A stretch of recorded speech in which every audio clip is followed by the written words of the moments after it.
There was a glow and falling debris, and it was said that a century ago the skies had opened up and dungeons had appeared. 4 giant monsters were seen, and it was explained that the monsters that came out of the dungeons were impossible to defeat with normal weapons, and there were only those who could fight them. A man in a purple robe appeared, and it was said that this could be done by people whose supernatural abilities had awakened in their bodies at the same time as the dungeons appeared. The 3 awakened ones rejoiced over their victory over the monsters, and it turned out that thanks to them the world had become stable. The common people raised their hands in joy, and it was said that while the monsters, mana, and new civilization were taking root, some of the awakened ones became hunters whose job was to destroy these creatures, and after tens of years, something appeared. The awakened ones widened their eyes in surprise when they heard the question about whether there were too many hunters. From a small, insecure wimp, John turned into a cool awakened who would definitely not go unnoticed, and an explanation appeared that once the secret mechanism was revealed, it became possible to artificially awaken people so that anyone who had enough money for it could use it. On the phone screen, news about hunters and a happy ending for a professional hunter appeared, and it turned out that the number of people wanting to become hunters was also increasing. The eyes of a man in a white shirt were blurred, and he asked if anyone wanted to become a hunter, to which he received the answer that they did. The dawn of the great era of hunters had arrived, and a blue magical portal appeared, near which people were pushing, trying to get forward. Because obvious problems began, the government came into the scene and established a professional exam, and only those who passed it were allowed to become an active hunter. A teacher appeared among the sheets of paper, and it was announced that educational institutions had appeared that prepared for passing the exams. The guy was doing squats with a barbell, and the story continued about how they provided the necessary information and trained students. The man with the book raised his hand, and it turned out that eventually private institutes appeared that trained future professionals in their field, and they were called hunter academies. A cough was heard, and drops of blood appeared. Standing in front of a giant dragon, the protagonist asked how such a person could exist. Lowering his eyebrows, the protagonist asked if he was a frog in a well. The monster swung its tail. The dragon opened its mouth wide, and the guy said that he refused to accept it. The monster's claws appeared, and Sajin muttered that in order to become a hunter, you now need to attend an academy. The guy struck the monster and killed it. The protagonist's magic staff left a trail cutting through the air. A bright magical light was visible in the stones. Opening its mouth, the dragon released dark forces directly at the protagonist. Sajin put the spear on his shoulders and looked up. Holding the spear forward, the protagonist recalled the instructions of each professor and explained that the institution he was going to was in a completely different dimension than all the others. It seemed like black fragments were falling. Closing his eyes, the protagonist walked away from the dead monster. Taking the phone in his hand, Sajin smiled. A question appeared asking if the guy wanted to sign up for a class, to which the protagonist wondered which class he should go to. The hero swiped his finger, and the protagonist answered the question in the affirmative. A notification appeared that the class was starting, and gratitude to the students for choosing the Academy of Transcendence. The confused face of 27-year-old Sajin with a helmet on his head appeared. Holding the straps of the load with his hands, the protagonist explained that he was awakened naturally, given more strength than others at birth, and continued that in order to pay off the debts of his parents who died in an accident shrouded in mystery, he has been transporting slain monsters for 9 years. Placing his hand on the bag with the monster's body, Sajin explained that there is only one thing that helps him endure such hard work and the psychological pressure of death. Wiping his face with a towel, the protagonist thought about his dream of becoming a professional hunter. The protagonist's colleague held out a glass and offered him a rest, asking how Sajin was doing with becoming a hunter and how he was doing with money. To which he replied that he was still looking for a good academy, but there weren't many inexpensive ones. And another man asked if the guy could become a hunter at least because he was awakened, and received the answer that the hunter exam had been instituted 50 years ago, and attending the academy was now mandatory. There was no way to shirk. Raising the drink to his mouth, Sajin understood that this was true, because most of the teachers in these academies were active hunters who shared their experience, taught cool skills that you need to know before risking your life. Behind the heroes, a sign was visible stating that the Hunter Academy was seeing a record number of applications. The guy who graduated from the academy turned away from the common man, and it was said that because of this, a huge gap formed between the uneducated and the academy graduates, because the time had come when it was necessary to study at the appropriate institution in order to become a hunter. Sajin, happily looking at the phone, realized something. The protagonist's balance appeared on the phone screen, and he realized that now he had enough money for a year of study at the academy. Colleagues turned around at the sound of the protagonist's phone, and he muttered that he wanted to go to better places, but they were too expensive, and this place was not so bad. Advertisements began to arrive on the protagonist's phone, to which he, surprised, thought that this was the first time he heard about the Transcendent Academy. Gautama gestured with his fingers, saying that the paradigm had shifted and a transcendental fury was about to strike the universe, and all experience and knowledge had been selected by teachers who were over 10,000 years old. It turned out that each student had to complete an individual task, and the student who had passed the 9th grade Sword Master exam said in an interview that he had registered here with no expectations, but joining this academy had been the best decision of his life. Following this, the student who had passed the 5th grade Sage Ascension exam thanked the academy in an interview with a wide smile. Saju's phone continued to receive advertisements for admission and grateful reviews about the academy, and it was said that he too could become one of them. A bright glow appeared on the phone screen. The protagonist looked at it in bewilderment. Saju's eyes turned white, and he wondered what kind of crazy person had created this advertisement. While browsing the academy's website, the protagonist said that their website was the same as any other academy, and all the teachers had weird names. Then his gaze was caught by the Professor Great Sage, and Sajun wanted to see what a teacher with such a name was like. The Great Sage appeared, waving his hand. Sunukun greeted the protagonist and said that his main weapon was the Rui staff, but sticks and spears were not much different from it, to which Sajun, putting his hand to his face, was surprised that the teacher was a monkey. Holding the phone in his hands, the protagonist said that the lesson looked normal, given its concept, and Sunukun said in the video that it was difficult to understand the theoretical explanation. Swinging his staff, the Great Sage first used the deflecting movement skill and then dispersal. The enemy appeared, and the teacher explained that then you need to rotate the staff back inward and use the grab. A blue magical glow appeared, and Sunukun finished the story by saying that at the end you need to pierce the enemy with one move at a certain point using the pierce skill. Sajun asked with his mouth wide open what it was, and did not understand where the mountain had disappeared to. The protagonist, holding the phone in his hands, shouted that this did not look like CGI, and that it was impossible even for S-class hunters. In front of the protagonist, an offer to sign up for a class taught by a great sage appeared. Sajun looked at the phone screen with his lips down. The protagonist pointed his finger at the sign-up button for the class, but an error appeared because the protagonist is not a member of the academy, and then an offer to register an account and pay a membership fee, to which Sajun was indignant that even creating an account costs money. A notification about paying a registration membership fee of 40,000 appeared. The protagonist brought the phone screen closer to his face and looked at the amount of the fee. Seeing the figure of 40,000, the protagonist put the phone away from himself. The cloudy sky was visible, and Sajun's scream could be heard that they were damn charlatans. Carrying the corpse of a monster on his shoulder, the colleague asked the guy if he was going to enroll in the academy. The man placed the body on the protagonist's back and said that this is why the protagonist is in such a good mood, and asked what kind of institution it was, to which Sajun replied that it was called the Ark and the teachers there were pretty cool. A special hook was lifting the body of a large monster, and the colleague asked the protagonist not to forget him when he got rich, to which Sajun agreed and asked if the man would be dealing with the monsters he caught, to which the colleague replied that it sounded great, and would he finally get a dragon.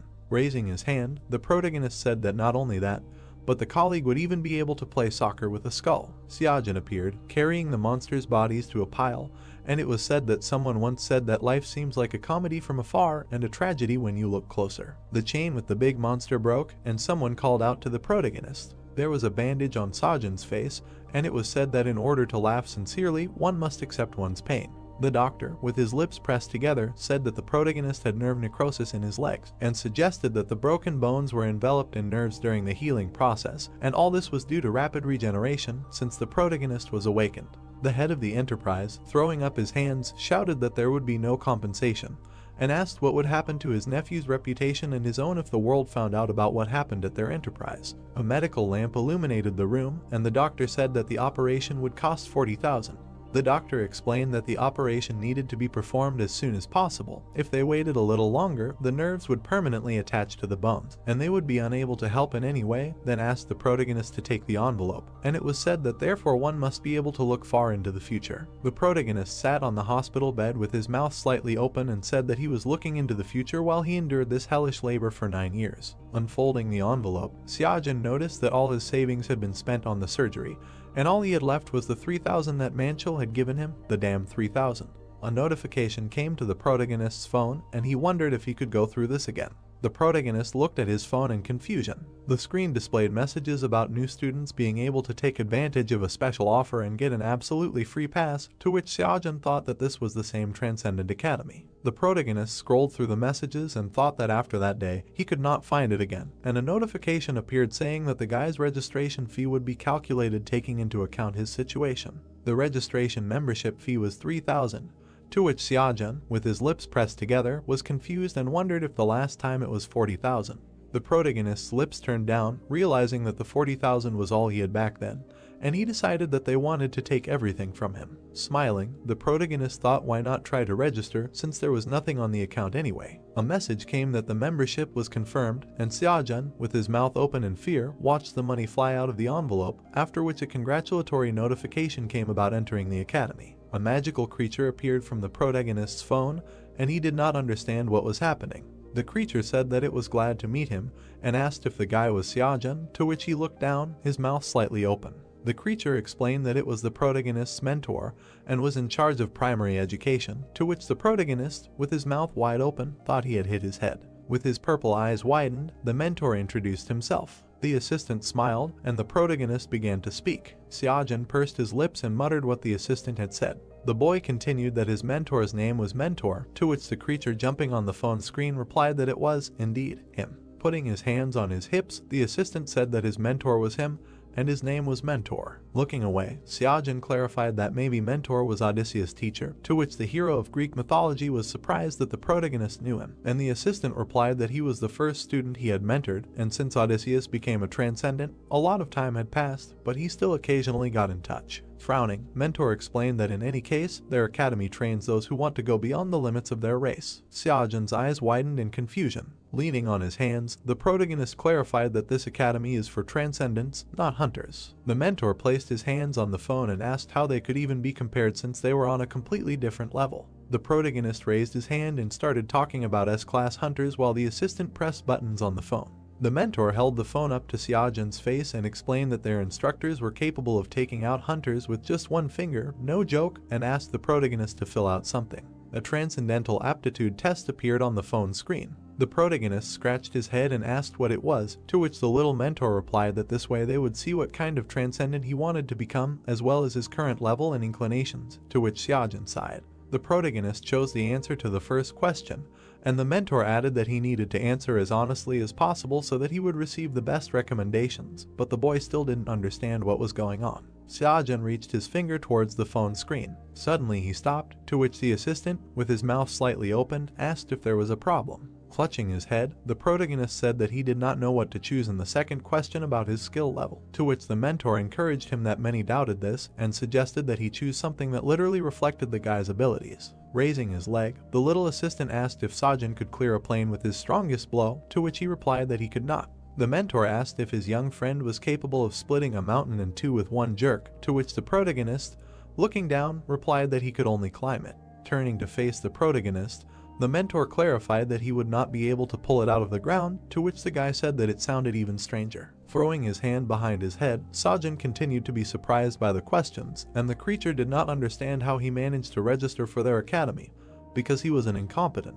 The mentor winked and encouraged the boy by saying that it was nothing to worry about, because the Transcendent Academy would never expel its student. Once a member, it would remain a member forever, and then asked Seojun to continue answering questions. The little assistant, clapping his hands, praised the protagonist. The exhausted protagonist finally finished and put the phone down, after which he asked why there were 108 questions. The mentor said that the boy had a free pass and decided to recommend him a few mandatory lectures, after which he suggested discussing everything else after they analyzed his profile, to which Seojun, putting his hand to his forehead, agreed. A spear appeared, and the assistant said that the protagonist's preferred method of fighting was fighting with a spear. Mentor put his hand to his chin and mused that instead of cultivating mana, it would be better to choose the Eastern technique of Kai for wielding a spear, and added that the great celestial sage was best suited for learning the basics, but it would be too difficult for the hero. Notifications for 2 training courses from instructors Gautama and Chiron appeared, and the assistant said that he thought this would be the best solution for a free pass. Mentor clarified whether it was true that in addition to his wounds, the guy had mental problems, to which he lowered his eyebrows and looked ahead. The small assistant sat on the protagonist's shoulder and suggested starting with instructor Gautama's lecture, to which the protagonist repeated the teacher's name. A question was heard in the room about whether the creature was talking about Buddha, to which the mentor replied that the instructor denies it, but all the students address him that way. The teacher's face appeared, and mentor said that due to his lectures on psychology, He is one of the most famous instructors, and his subject is required for the exam, and added that usually a huge amount of money is required to attend this lecture, but Gautama is very insistent on saving poor souls, to which Sajin asked what the hell. A notification appeared that upon completing the lesson, he will receive the unwavering heart. The protagonist did not understand what this meant, and the little assistant explained that this is the reason why this lecture is necessary, because it can help to succeed in almost any direction of transcendence. Winking, the mentor explained that even if he felt like he was going crazy, he should definitely watch the lecture to the end, to which the protagonist asked him again, and he replied that the guy would understand everything when it started. The little assistant disappeared in a pink glow and said that he would contact the protagonist after analyzing his profile, to which Sajin asked him to stop. Covering his legs with a blanket, the protagonist realized that he would have to look at this lecture, after which a notification appeared that he needed to press a button to start watching. Gautama closed his eyes and asked the listeners' opinions on whether their world existed. Holding the phone in his hands, Sajin wondered if this was really Buddha because he looked like a living golden statue. The mentor grinned and said that the word I did not exist. Therefore he himself did not exist, and it was heard that more importantly, this lecture was too difficult. Gautama placed his hand on his knee and said that if they had nothing to compare it to, then how could they exist and what could not be defined? Sajin, floating in space, asked if this was what Mentor was talking about and continued to listen to the lecture about how this world and the entire universe were thus created the moment they were born. The silhouette of Buddha appeared against the backdrop of space, and he continued to say that the world and the universe would perish when they died because they did not exist and they were the world. The protagonist thought that he felt like he was starting to go crazy when suddenly a notification came that the lecture was 0.06% complete. Sajin was lying on his bed and the sun was shining in his room. A week later, a hospital building appeared, from which the doctor could be heard marveling at the speed of the protagonist's recovery. Adjusting his glasses, the man looked at the muscular body of the protagonist and said that he of course understood that the guy was awakened, but in 30 years of work he saw something like this for the first time. Sajin smiled and realized that he hadn't imagined it. The protagonist was lying on the bed and thought that thanks to Gautama's lesson, his heart had found peace, which increased the speed of recovery. Although when he listened to the lecture, it seemed that his mind was leaving him, and added that the lesson was only 1.3% complete, but the effect was already amazing. Looking at the documents, the doctor warned that you never know what might happen, and suggested that the protagonist stay in the hospital for another week or two, to which he thought about what would happen when he finished listening to the lecture. Smiling widely, Sajin agreed with the doctor, and decided to do as he said, and thought that the Academy of Transcendence was no joke. The protagonist was scrolling through messages on his phone and decided to watch Chiron's lecture at the same time, since he could now move his body. Crossing his legs, the protagonist thought that class of metamorphosis was lower in rank compared to steadfast heart, but it was far from a low-level skill. Remembering Mentor's words about steadfast heart, Sajin realized that most likely this skill was simply too powerful. Chiron's face appeared. He said that it was nice to meet you and introduced himself. The silhouette of a centaur was visible, and it was said that the mentor was a creature with a human torso and the lower body of a horse. Silhouettes of heroes of Greek mythology appeared against the background of space, and it was explained that Chiron was the teacher of almost all of them. Putting his hand on his hip, the mentor indicated that the purpose of this lecture would be to prepare the students to the stage where they could move on to the early levels of transcendence. The teacher asked to note that in this course, martial techniques would be covered superficially, to which Sajin, smiling, admitted that he was almost surprised that this was the real Chiron. Putting his hand to his chin, the centaur began to talk about the first step to becoming a transcendent. Taking the phone away from his eyes, the protagonist looked ahead questioningly. It seemed like someone bared their teeth angrily. A man with bright blue eyes shouted for the protagonist to quickly get up and go. Dropping the phone from his hands, the protagonist screamed loudly in fear. The protagonist's face became very round. Lying on the floor, the protagonist heard the sound of a notification on his phone. Signs about a new daily task appeared. The guy picked up the phone and was surprised. Standing on his feet, he asked if this would be every day. Lowering his eyebrows, Sajin remembered that the doctor said to try not to overexert himself for the next week. Yawning, the protagonist said that for now he would just listen to lectures, and he would study when he was discharged, and an uncompleted task was discovered. The protagonist poked at the screen with satisfaction and the same sign popped up again. Sitting on the bed, he did not understand how they knew that he did nothing. The guy's hair turned white. Lowering his head, he thought that everything was lost.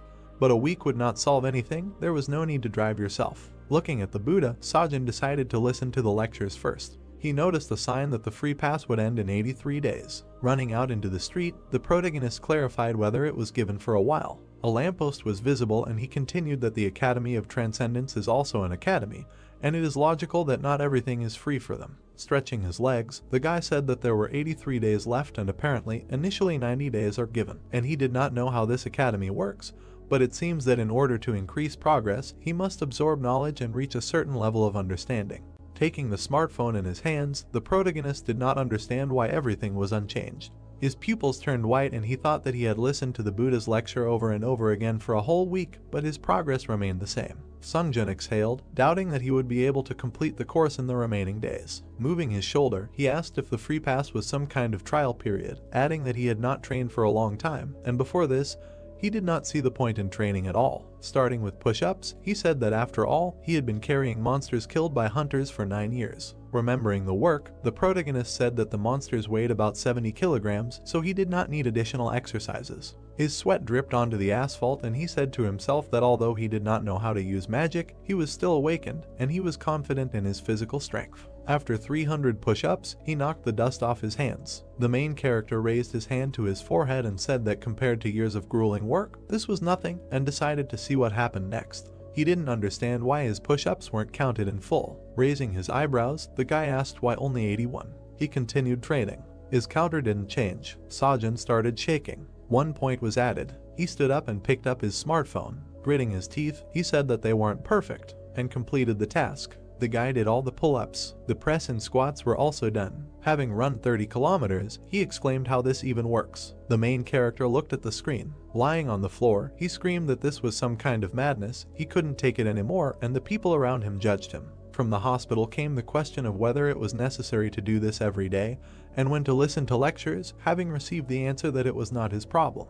A couple of days later, the grandmother showed up. Sajin put his hands in his pockets and heard that he was getting better every day, and whether he was training again, to which he said yes, and how she was doing. The old lady, stretching out her palms, said that she was working hard. The guy's eyes widened from the news that at 5 o'clock in the morning a level 4 monster was discovered in Seoul. Looking at the reporter, he continued to listen to the association claim that he was in hibernation, which, as it turned out, the transportation service did not know, so the monster ended up in the city center, where it woke up from sleep. They showed a hunter and the host added that many could have died. The protagonist, with his pupil bulging, heard that by pure chance, an awakened one was nearby, who repelled the attack of the monster. The main character stood with his hands down and the reporter said that he was a student of the Gaon Academy, and the granny said that the hunters saved them again. She, opening her mouth, said that they are great people. Looking at the youth, she asked if he was awakened, receiving a positive answer. Taking his hand, the old woman asked if he was a hunter, would they show him on TV. Lowering his eyebrows, Sajin wondered if she thought that the news showed just anyone.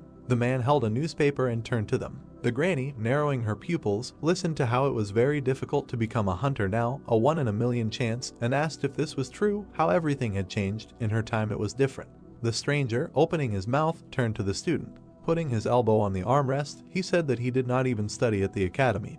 He was just wasting his time training, he would not become a hunter, he should give up. Remembering past moments, the main character listened to the words so as not to waste his youth on unrealistic dreams. He frowned. Granny scolded the man with her finger, and he said that he wanted to help. The old man, hearing that he would decide for himself what to do, became very angry. The protagonist, opening his mouth wide, added that he should get on with his life and that no one should interfere with his. Sweat ran down the stranger's cheek. Clenching his fist, he shouted that they should just look at this rude man, and by the way, it is worth listening to the advice of elders. As he left, the guy thought that this was nonsense. He was a student at the Academy of Transcendence and had already felt the effect of the training in a week, and here he could become a professional hunter. The guy exhaled menacingly. He, running along the road, added that he would definitely become one. A girl appeared and she covered her mouth, saying that she was tired of being a hunter. She, fighting monsters, did not understand the point of this academy. Striking blows, she continued that everything costs money, there are almost no students. The huntress plunged her sword into the monster. Standing on its remains, she said that it was possible to die of boredom.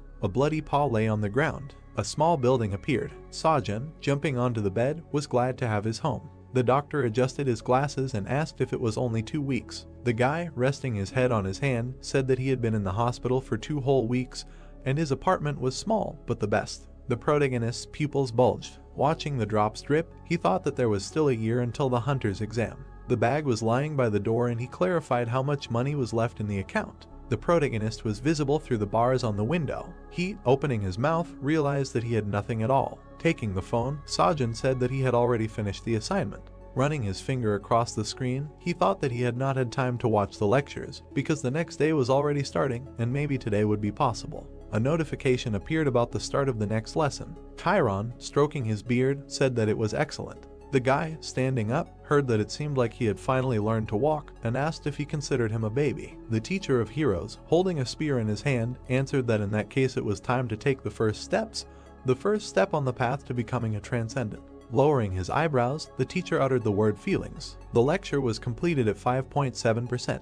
The next morning, a construction site was visible and it was heard that he thought that he needed some kind of complex operation, but it turned out to be some kind of trifle. The worker, folding his arms, said that he was deprived of intelligence since he decided to come back here and let him know that if this happens again, he will not get off so easily, and the protagonist thought that he did not want to come back, but he had no choice. The main character, squinting his eyes, said to himself that, apparently, he felt guilty, albeit a little. A container with windows was visible. Xiaojun, sitting on a bench, exclaimed that it all came down to money. If he didn't work, he wouldn't have anything to eat, and if he worked, he wouldn't have time to study. Closing his eyes, the guy continued that if he didn't do his daily assignment, he wouldn't be able to listen to Chiron's lectures. Through the sweat on his face, he wondered if he should at least review the previous classes and what Chiron had said in the last lecture, remembering that something about feelings. His workmate, with his mouth slightly open, heard that 5 senses play a key role in combat, namely sight, hearing, touch, taste, and smell, all the familiar 5 senses.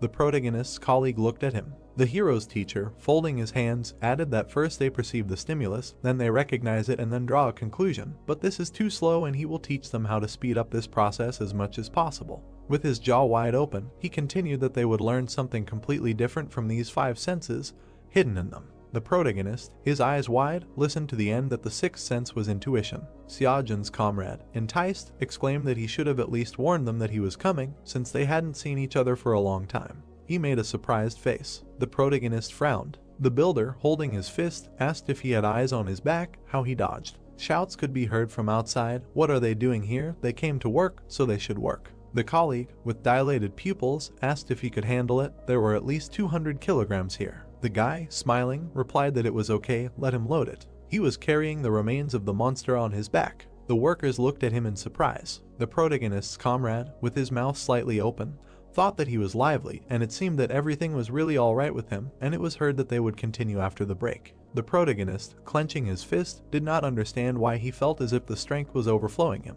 Xiaojun, squatting, said that he could do his daily task. There would be no time after work anyway. Wiping away the sweat, he said that he would check if he was doing everything correctly. The protagonist's pupils narrowed. He saw that one squat was counted as 3. The guy, standing still, realized that it was because of the extra everything increased in efficiency, and his comrade shouted that he should rest. The protagonist, raising the corners of his lips, said that it was great, and the conversations of the workers were heard. Xiaojun, grabbing pieces of meat, exclaimed that why allocate time for exercise if he could train during work. While doing push-ups, he added that the more weight, the less to do. Words appeared in the sky that you can work and spend time usefully, kill 2 birds with 1 stone, and the protagonist began to do pull-ups, and his colleague shouted that he would overexert himself. The guy, lying on the bed, said that he was going to die. Remembering his work, he said that combining work and classes turned out to be very effective, but very difficult, and who would think of training and dragging monsters at the same time. The protagonist sat down. He looked at the phone. Looking at the completed tasks, he realized that he had saved a lot of time.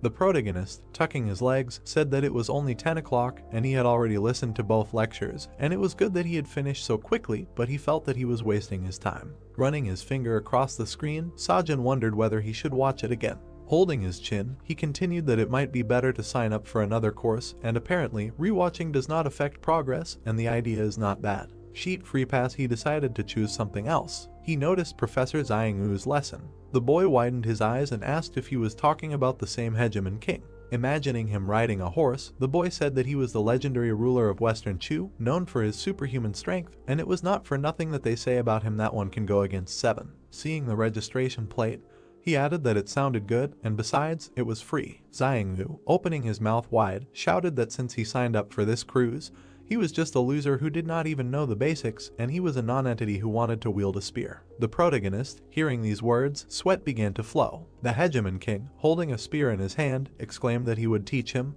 All the simpletons could be free. The daily task boards appeared and the man continued that you just need to swing the spear, feel it with every cell of your body, let them understand it, and then come back. Sajin lifted his smartphone and was surprised by the new task. Hitting his leg, the protagonist asked if he had said only a couple of sentences and if this was the whole lecture. A notification was visible on the screen and Xiangyu said that if he wanted to master the spearman's skill, he just needed to swing the spear. While in the apartment, the protagonist did not understand why all the tasks were like this. The manager, looking at the girl, said that they had not had a single accident at their production facility, all thanks to safety precautions. There was absolutely nothing to worry about. Hunter-san, opening her mouth, asked if they had heard about the giant who had awakened the other day. She personally made sure of his death, but she would still like to conduct a thorough check in case they had missed something. The man, raising his hands, agreed. The head of the monster appeared on the guy's bag and the workers said that he was practically crawling on his knees in front of her. Sungjun, his eyes wide, thought that maybe she was the granddaughter of the Star Sword.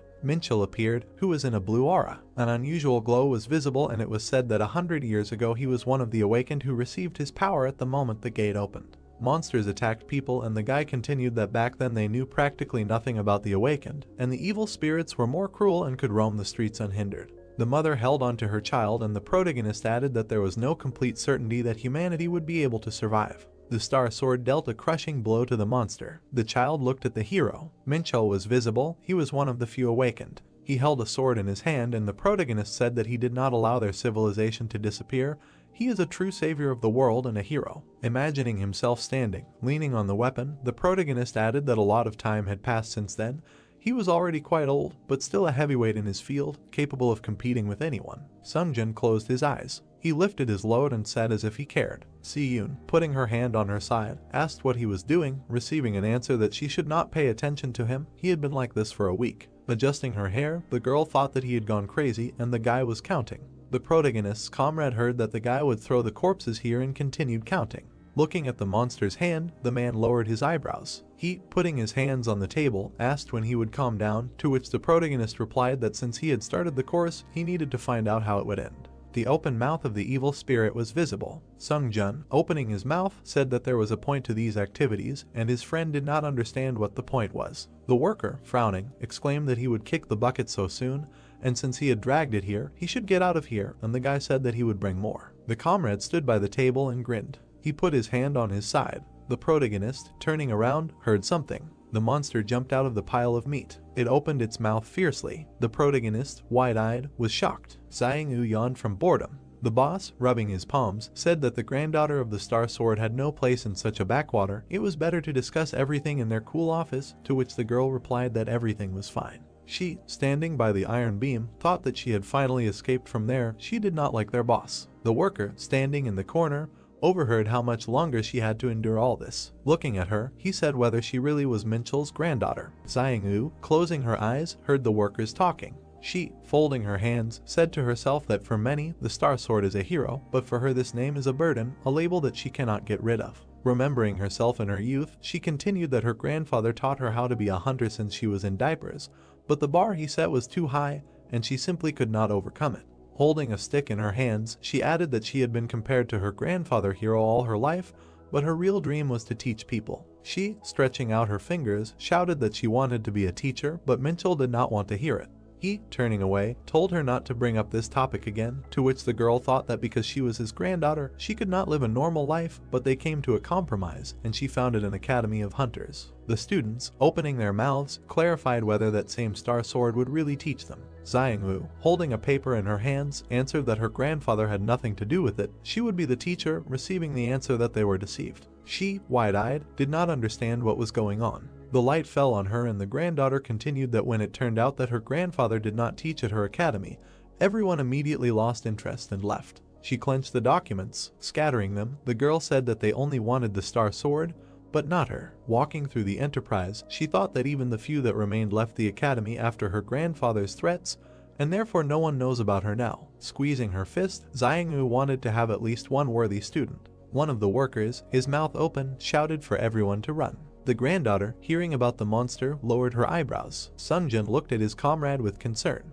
He clenched his jaw, not understanding why the monster suddenly came to life. His colleague, lying on the floor, shouted for him to run. Hearing that the protagonist should forget about him and let him save himself, he, lowering his hands, realized that he would be killed. The protagonist narrowed his pupils and repeated that he would definitely be killed. Introducing the evil spirits, he said that an ordinary person would never defeat the monster, as would an awakened person who was unable to use magic, and this was something of the 4th level with which even a professional would have a hard time. The guy remembered that there was a hunter named Xiangyu. He took a thick pipe and understood that it would not be in time, he would simply be bitten to death. Seeing his friend, he said that they needed to act right now, and someone had to do something urgently, otherwise he would not be saved. The monster licked its mouth with its tongue. Sungjun, slightly opening his mouth, wondered who could. The monster opened its mouth. The protagonist swung the pipe. He, running, threw his backpack. The protagonist fiercely raised his weapon. He scared the monster away. Standing in front of the enemy, the guy shouted for his comrade to run faster. The colleague, lowering his eyebrows, asked how he could do it, having received the answer that then they would both be eaten. Taking a fighting stance, Sungjun realized that he was alone and needed to hold out until the hunters arrived. He directed his gaze at the monster. The protagonist, continuing to hold the iron bar, said to himself that there was no need to be afraid, that he needed to control himself and not stand like a pillar. Raising his eyelashes, he remembered Gautama's words that he was the universe, let him observe the world. Imagining water beneath him, the protagonist heard a voice that he needed to know the origins. His essence, these were the words of Buddha. The evil spirits began to approach. Gautama, appearing behind the guy, said for him to embrace the entire universe and think about where it was moving, and Sungjun rejected his emotions. The monster pushed off the ground with its paw. It ran towards the protagonist. The protagonist ran and realized that then his wildly beating heart would calm down on its own.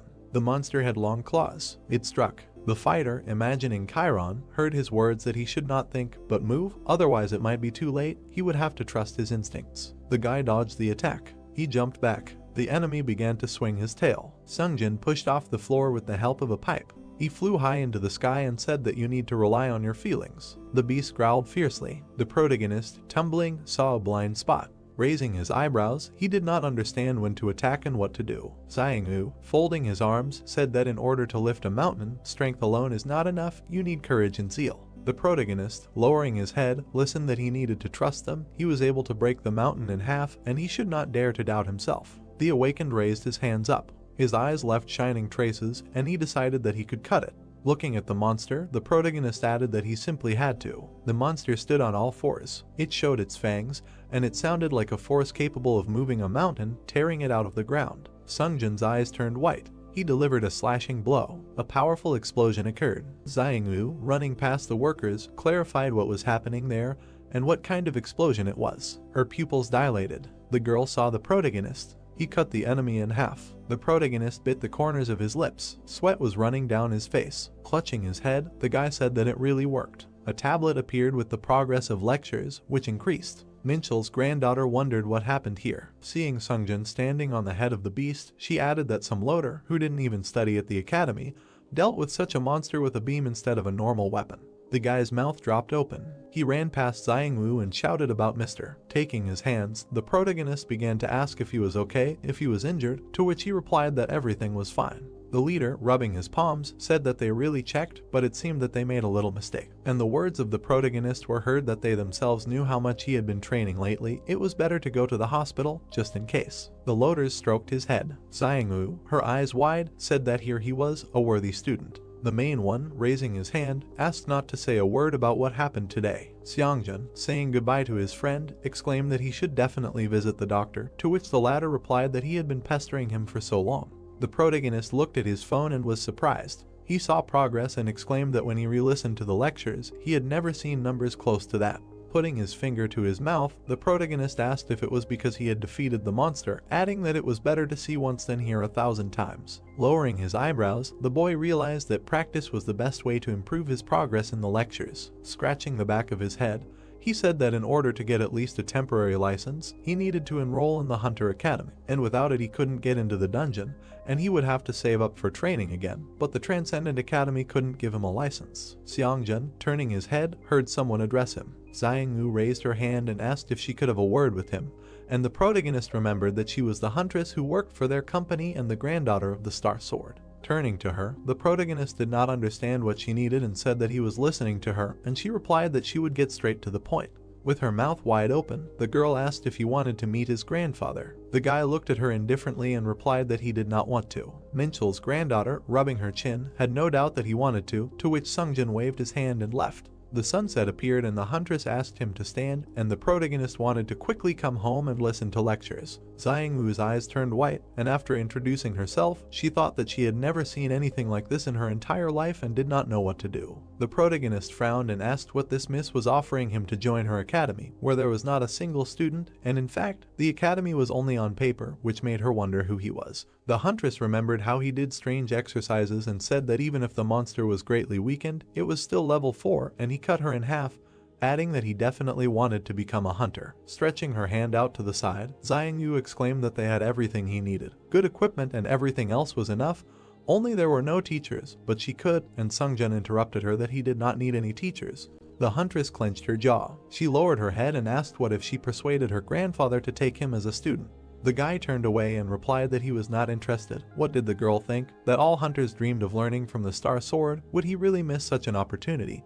And she would not let him go so easily. With her mouth wide open, she shouted that the exam had a written part, how was he going to pass it? And the protagonist said that he would manage somehow. Moving her legs, Xiangwu asked about the dungeons, continuing that he could go on a raid right now, but for this he had to be a student at the academy. Now he was just wasting his time. Lowering his eyebrows, the protagonist said that only government-approved academies had the right to issue licenses, and then the huntress exclaimed that they had already been approved, and if he agreed, he would be able to go to the dungeon tomorrow. Songjun began to stop. Minchel's granddaughter, widening her eyes, realized that he had slowed down and asked if he was saying that he didn't need teachers, adding that she wouldn't interfere, she would give him a place for independent training. Clenching her fingers, she continued that she wouldn't take a penny from him. Keeping his hands in his pockets, the protagonist asked if he should just enroll, because there's no such thing as a free lunch. What did she really need from him? Looking at him, the girl said that until he became a hunter, he would represent her academy in competitions, and he should also tell everyone that he was studying at her academy. The protagonist, with his mouth slightly open, realized that this was an extremely profitable offer, since he would solve all his problems at once while practically nothing was required of him, and asked why him. Xiangwu, with her eyes wide open, replied that she had seen potential in him. She looked at him with a smile. The guy, grinning, thought that this was not bad, a mutually beneficial relationship. Extending his hand to her, he introduced himself. The huntress, taking it in return, reciprocated and thought that at some point this relationship would exhaust itself. The next day, Songjun was holding a phone. He, bringing it to his ear, heard a question about what he had done. The boss was fired. The previous day, the protagonist asked Xiangwu to tell their company that she did not like the boss and she would not cooperate with them. Closing his eyes, the guy did not think that he would be fired right away, and answered that what did he have to do with it? He probably left himself so as not to be responsible for yesterday. Women's legs appeared and it was heard that the boss himself would not have quit, but the main thing is that he is no longer there, and they asked if he was going to the Hunter Academy. The girl, raising her hand, showed that she was here. The huntress held out a temporary license. She folded her arms and said that she had been acting since yesterday, and Sungjun doubted that she would settle everything. Looking at his license, he said to himself that although he had not become a professional hunter, he had already taken the first step towards his dream, and this was only the beginning. The protagonist, holding the card, asked if she could tell him how to go on raids. Xiangwu, closing her eyes, replied that there was no need for that. She, pointing to the spears, said that she had prepared weapons for him, let him choose what he liked, and once he chose, they would go to the dungeon. She had a satisfied face and said that she had already signed the contract, thinking that he would not be against it.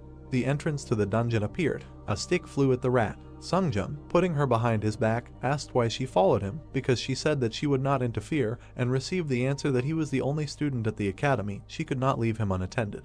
Turning her head away, the huntress said that he had an individual task. Such an opportunity is given only to the most capable students, and the guy considered it an honor. Stepping over the monster, the girl asked if it was his first time in the dungeon, now his lifeline, although only kobolds live here. You cannot lose your vigilance, and the protagonist thought that second-level monsters are ideal for training beginners with no combat experience. Putting his weapon on his shoulder, the guy continued that he easily pierces their magic armor, as in the fight with the 4th level monster. His eyes shone and he added that attacks not imbued with mana should simply bounce off their defense. The kobold attacked the protagonist and Xiangwu told him to dodge. The monster, having missed, was confused. Sungjun swung his spear. Having hit the enemy, he thought about why his attacks were so effective. The guy, having seen the notifications, said that his progress was growing.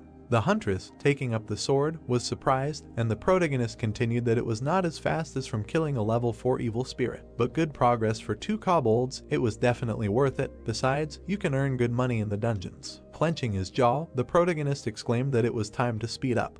He, demolishing everyone in his path, realized that the word farms experience like in a video game. Seiun turned blue, looking at him, and thought that she was scared of how unreasonable the protagonist was. In her eyes, it looked like he was staring at a turned-off phone. The girl stood right behind him and thought that this was only the beginning of the strangeness. She remembered him chopping down kobolds like a trained professional despite being a newbie who was in the dungeon for the first time. She also remembered how he was constantly doing some strange exercises with the monsters he had killed, and instead of carrying them himself, he could have called a special service.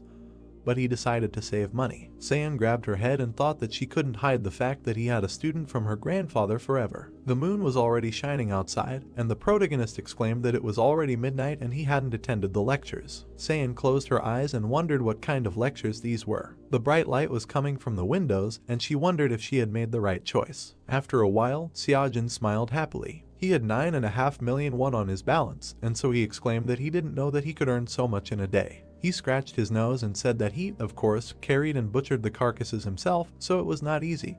But all his efforts paid off. He opened his eyes and said that the problem was that all this took too much time and effort, because he did not even have time to listen to the lectures. The protagonist stood near the crosswalk and wondered if maybe he should ask Mr. Munchel to work together, because he trusted him, plus they could stay in touch, and if he opened his own business, then everyone would benefit. The green light came on. The protagonist walked along the crosswalk and wondered what to do with the money. He remembered how he killed the monster, and therefore thought about the fact that by clearing dungeons he both earned money and increased his progress in lectures. But everything was going slower than he expected, plus they gave nothing for the last kobold. He remembered the Great Sage and wondered if there was a quick way to become stronger. The Great Sage assumed his battle form, and the protagonist wondered how to become as strong as the Great Sky Sage Sunukun. Xiaojin stood up. Suddenly, his eyes widened in surprise. A selection window appeared on his phone, and he remembered that he had seen a part of the Great Sky Sage lecture, but he had no money before, so he had forgotten about it. But now he could afford it.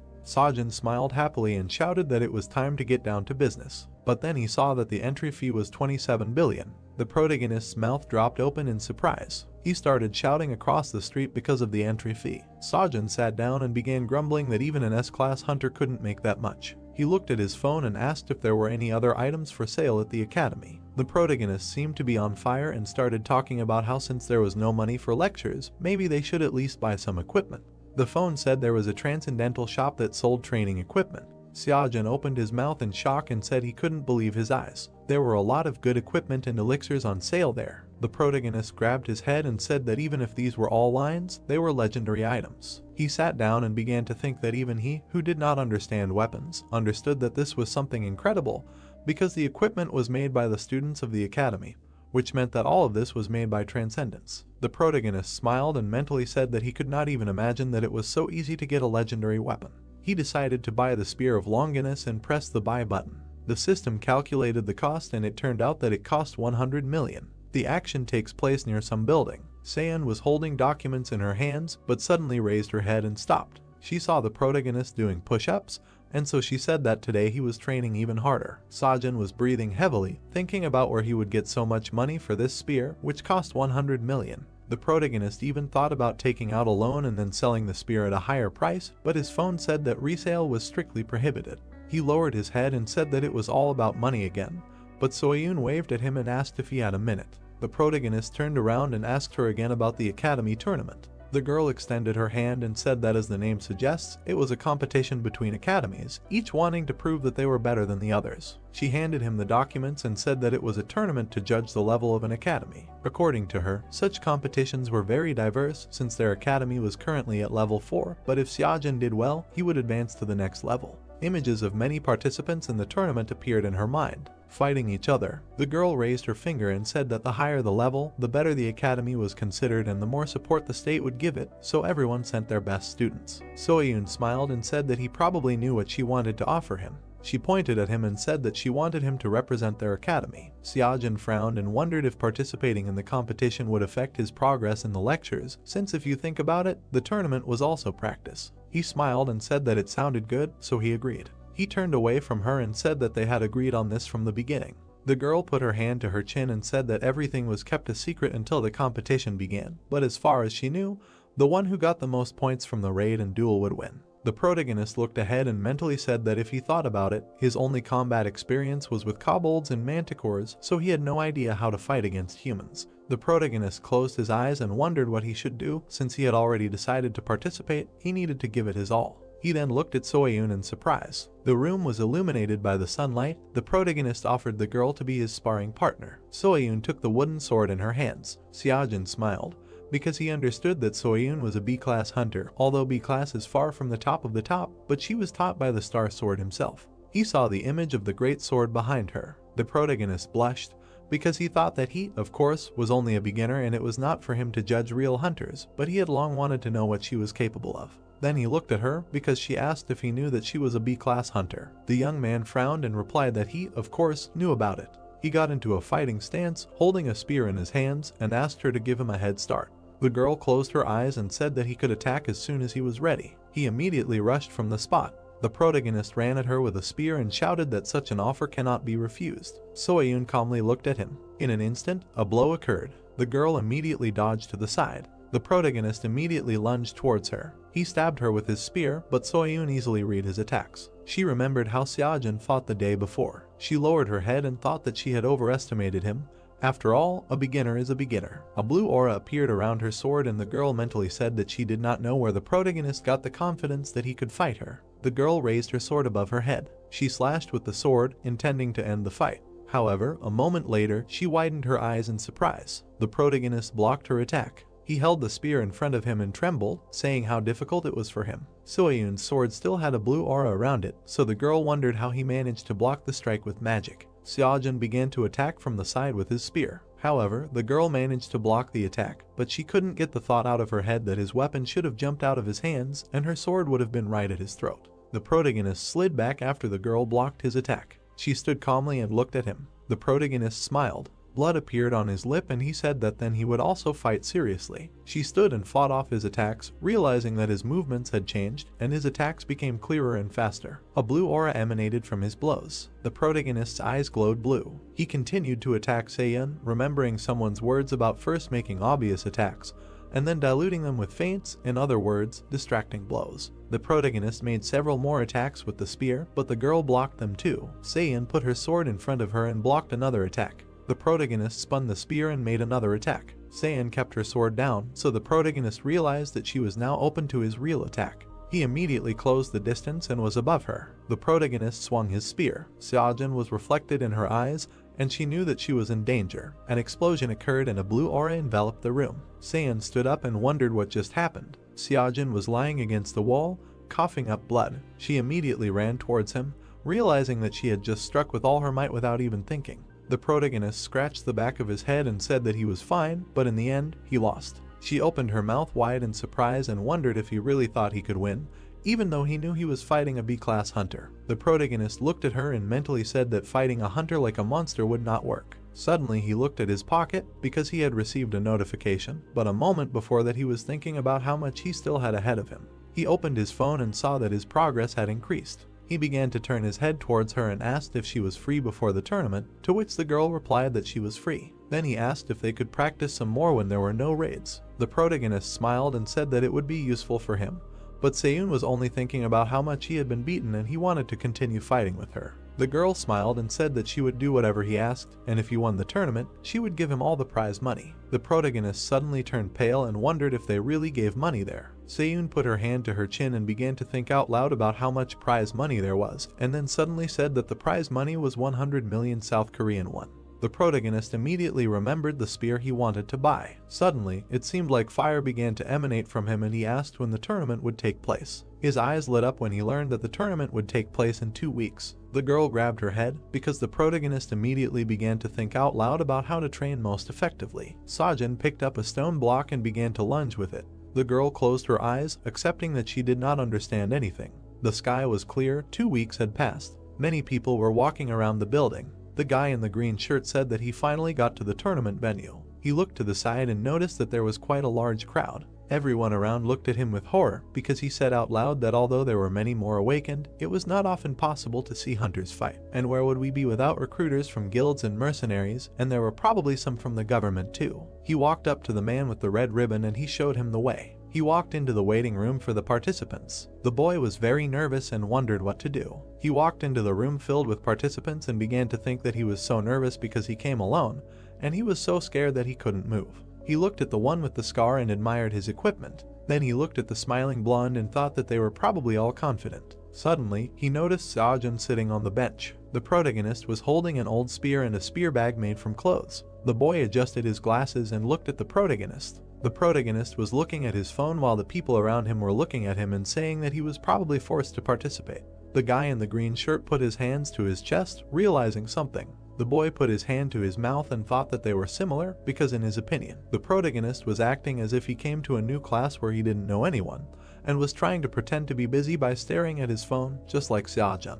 In his eyes, the protagonist looked very insecure and withdrawn. The guy in the green shirt stood in front of the protagonist and cried. Seojun looked up because the guy greeted him. The guy scratched the back of his head and said that his name was Mingi and that he was also participating in the tournament. Suddenly, a participant shouted from behind them. Mingi pointed at him and said that it was Dak Chul, a promising student of Gachuri Academy who fights with an axe and relies on strength in everything. Dak Chul had his back to them and was arguing with another contestant.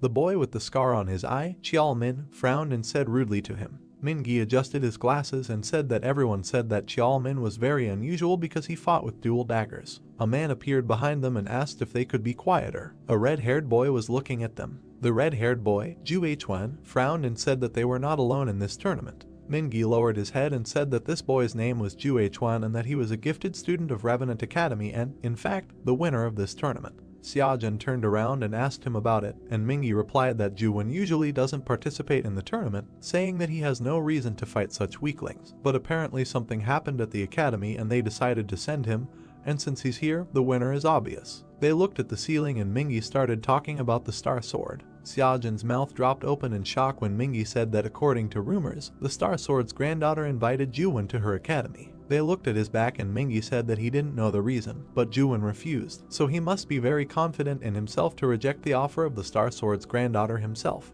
The trash can fell from the impact and Juwon wondered out loud why he had to compete with such worthless people. The young man stood with his hands in his pockets and thought that if it weren't for his uncle's wishes, they would have moved on to the third level a long time ago, and besides, winning such a tournament wouldn't bring him recognition. Juwon grinned and thought that if he knew that things would turn out like this, he would have agreed to Seon's offer. He remembered how Seon invited him to the academy, and so the young man thought about how he refused because he didn't want to study at some unknown academy. But he could just use her and then get rid of her, since she was the granddaughter of the Star Sword after all. Suddenly, he looked to the side. Seojun frowned and looked at him. The protagonist silently looked at him and wondered how much he would get for fighting him. The young men were still looking at each other attentively, but suddenly the organizers announced the start of the tournament. Mingi began to turn his head and said that the tournament seemed to be starting. The protagonist stood at the entrance to the arena and thought about how he had been trying to reach 30% for the past 2 weeks based on Chiron and the Hegemon King's lectures, although he hadn't noticed any significant changes in strength or anything else, since the difference between 19 and 20% was much greater than between 20 and 21%.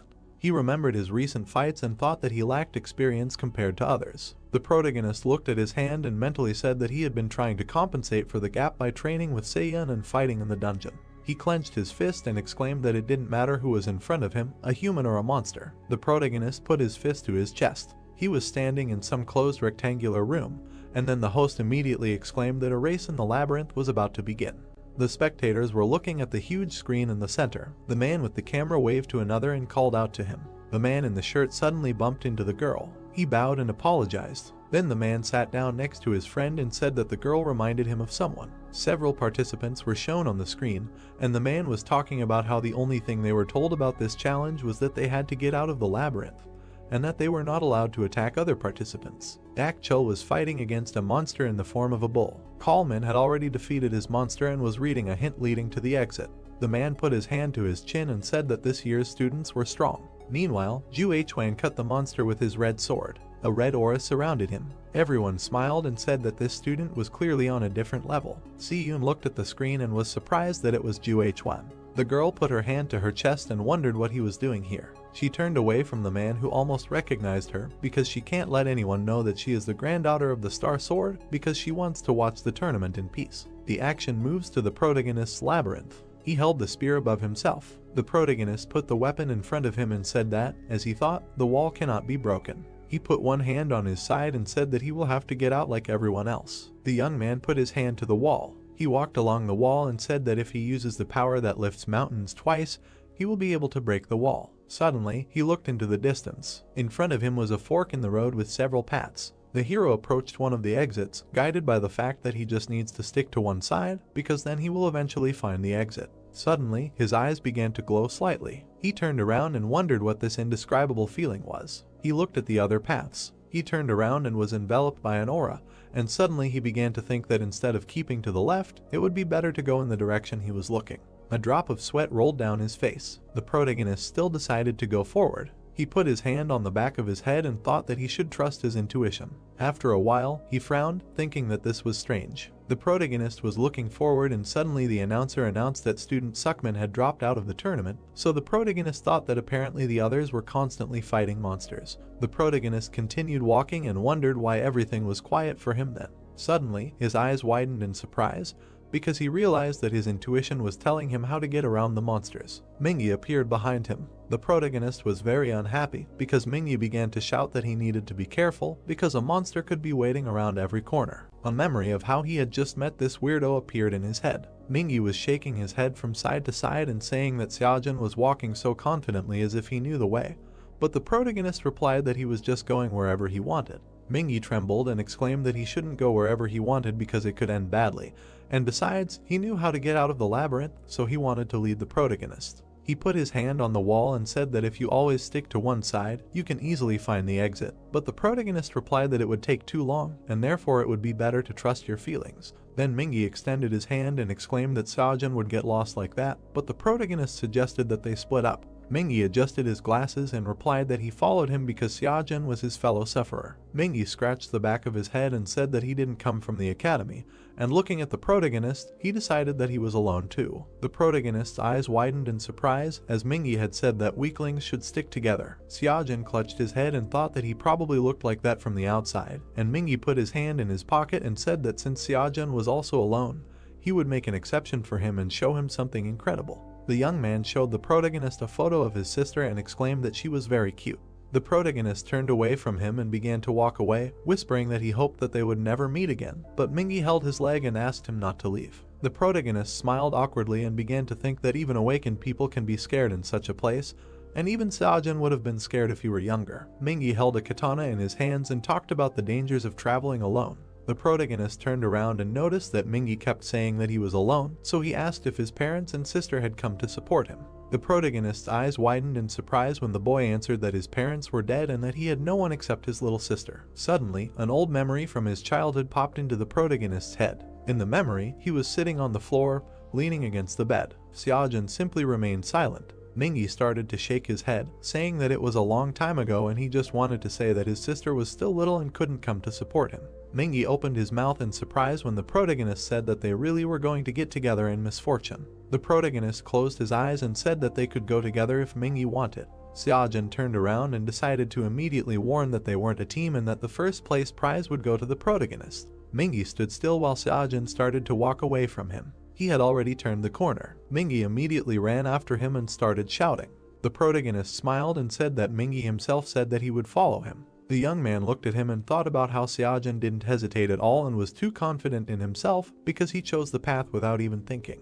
The protagonist suddenly looked away because something caught his eye. Mingy opened his mouth wide and started shouting that they were at a dead end. However, Seojin put his hand on the wall and said that there seemed to be an exit here. He pushed the door with his hand and it opened. Mingy's eyes widened in surprise. The screen showed that the protagonist had set a new record for clearing the game, which was 27 minutes and 12 seconds. The protagonist and Mingy were standing in the aisle. The audience in the stands had their jaws dropped because it wasn't Juwon. Seiyun's jaws dropped too. Mingy was screaming with his mouth wide open. The big screen showed Seojin. He was scratching his ear, saying that it was a waste of time since he hadn't met any monsters. Mingy was sweating profusely from excitement and wondering how things had turned out like this. Seojin was first on the winners list, followed by Mingy. The two of them were sitting on the same bench, and the other participants were standing around them, discussing them. Juwon approached the protagonist, but the protagonist was looking at his phone and did not notice it at first. Then he raised his head and saw Juwon's displeased face. The participants around them looked at them and suddenly there was silence. The protagonist looked at him and wondered what Juwon wanted and why he was looking at him like that.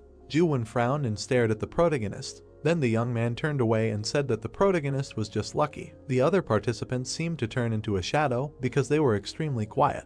A moment later, a man entered the room and asked for a minute of attention. He was holding a document in his hands and said that he was about to announce that in the second stage they would have to fight each other one-on-one. All the participants looked at him attentively, and he continued to tell them that since they were all on the 4th level, in order to be on equal terms, it was forbidden to strengthen weapons with mana. However, they could still strengthen their bodies with it, but they should also take into account that if one of the participants was unable to fight, the referee would stop the match. Xiaojun looked ahead and thought about the fact that 32 students had advanced to the second round, and in that case, 5 rounds should be held. One participant suddenly raised his hand and said that he wanted to withdraw from the tournament. The protagonist's mouth opened wide in surprise and could not understand what was happening.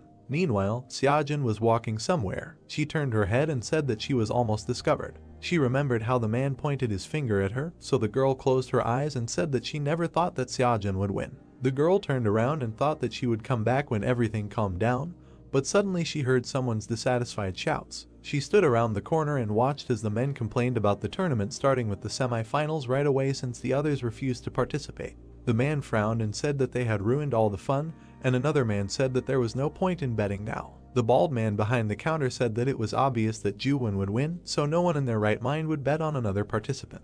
Suddenly, an unknown man put a suitcase with money on the table and said that he was betting 100 million on the protagonist to win.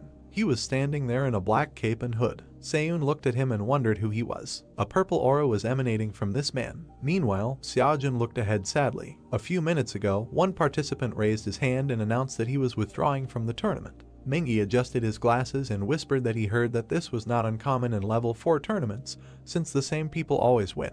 The other participants looked at Juwon in horror and said that they did not want to fight against him, because then they could end up crippled. Then they looked at the other 2 participants in the tournament and said that if they continued, they would just serve as a springboard for their already famous academies. Sweat was pouring down their faces because they were very nervous, but they decided that it was better to just give up. The participants began to run en masse and declare that they were withdrawing from the tournament. Mingi was turning his head from side to side, and Xiaojun just stood and watched all this silently. There were only 5 participants left in the room, including Mingi and the protagonist. Xiaojun would participate in the first match, and his opponent would be Dak Chol. Juwon and Mingi would participate in the second match, but the protagonist knew that Cholman would still fight against the red-haired student. The protagonist suddenly noticed that Mingi's hands were shaking badly. Mingi started crying and screaming that they were going to a duel soon, and that he didn't understand why the protagonist wasn't scared. The young man started shaking the protagonist, screaming that he still had to fight Juwon. Xiaojun smiled and said that the fight hadn't even started and he had already written himself down as a loser, but Mingi replied that it was all because he knew that it would be like that. Mingi smiled awkwardly when the protagonist suggested that he withdraw from the tournament. Mingi lowered his head and replied that he couldn't, and at that moment the tournament organizer entered the room and called them to a fight. Xiaojun stood up and said that since he had decided to fight, he should fight until the very end, because maybe he would be able to win. Mingi suddenly grabbed his hand. The young man stood up and silently looked at the protagonist. A drop of sweat was sliding down his cheek, and he asked if Xiaojun wasn't worried. The protagonist smiled and replied that he only cared about how much experience he would get for the fight. He turned around and said that 100 million were waiting for him. The protagonist stood in the center of the large arena while the commentator talked about how now that all the punks had been eliminated, only the strongest remained. Xiaojun raised his hand and greeted everyone, thinking that the commentator had done a good job of explaining that everyone had simply dropped out of fear. The protagonist looked away. Dak Chol was smiling and saying that he felt sorry for the protagonist, since he had won the first round and had immediately run into him. Dak Chol turned away and started shouting that luck had apparently turned against the protagonist. An evil grin immediately appeared on the student's face when Xiaojun replied that it was too early to judge who was unlucky. Dak Chol ran at him, shouting that he would make him regret his words. Xiaojun smiled calmly. Mingi sat with his head down. He raised his head when he heard the fight start. Jiwon was standing in front of him in the room. The red-haired boy was frowning and looking ahead, and Mingi, looking at him, was thinking that he would soon come face to face with him. Mingi was shaking and recalling the words of the main character that if he decided to fight, then he should fight until the very end. He clenched his fist and began to think that both Dak Chol and Juwon represented famous academies, and therefore people like him and Sajun were not their equals, and therefore Mingi decided that it was worth giving up before it was too late. But suddenly everyone's mouths opened wide in shock. Mingi's jaw dropped when the commentator exclaimed that the fight was over in the blink of an eye. Sajun was standing over his opponent lying on the ground. Juwon looked away and said that the scum belong among the scum. Suddenly, he turned his gaze to Mingi. The boy stood up from the bench. A drop of sweat rolled down his cheek as he was very nervous. Juwon grinned viciously. A moment later, we see Dak Chul swing his axe. However, Seojin dodged the blow, and the commentator noted the crushing power of the student with the axe. Seojin watched the fight closely, and the commentator noted that the protagonist easily dodged the enemy's attacks. Dak Chul opened his eyes wide and wondered what was wrong with the protagonist. Seojin continued to easily dodge the many attacks that Dak Chul dealt without stopping, so much so that he himself was already exhausted. Dak Chul grinned and wondered why his attacks did not work on the protagonist. A red aura appeared around him, and already standing close to the protagonist, he asked if he could dodge now. However, Seojin blocked his axe with his spear. The axe landed on the ground behind the student. Dak Chul fell to the ground. The young man trembled and wondered if he had lost. And here we see the scene again where Seojin stands over his defeated opponent. After a while, he was looking at his phone. He was leaving the arena and saying that he thought he would get more for fighting other students. He frowned deeply and wondered what he should do, because not only would he not have time to complete the Buddha course, but also Chiron and even the Hegemon King, since his free pass would expire in 52 days. He entered the waiting room, thinking about tightening his belt to save up for a spear and extend his pass, and therefore he simply had to win. Mingi immediately stood in front of the protagonist and began to say that he saw his fight and realized how strong Seojin was. The organizer entered the room and warned the participants of the second duel to get ready. Mingi suddenly trembled. Juwon stood with his head down. He touched Mingi with his shoulder and, calling him names, ordered him to get out of the way. Seojin silently watched the red-haired student leave,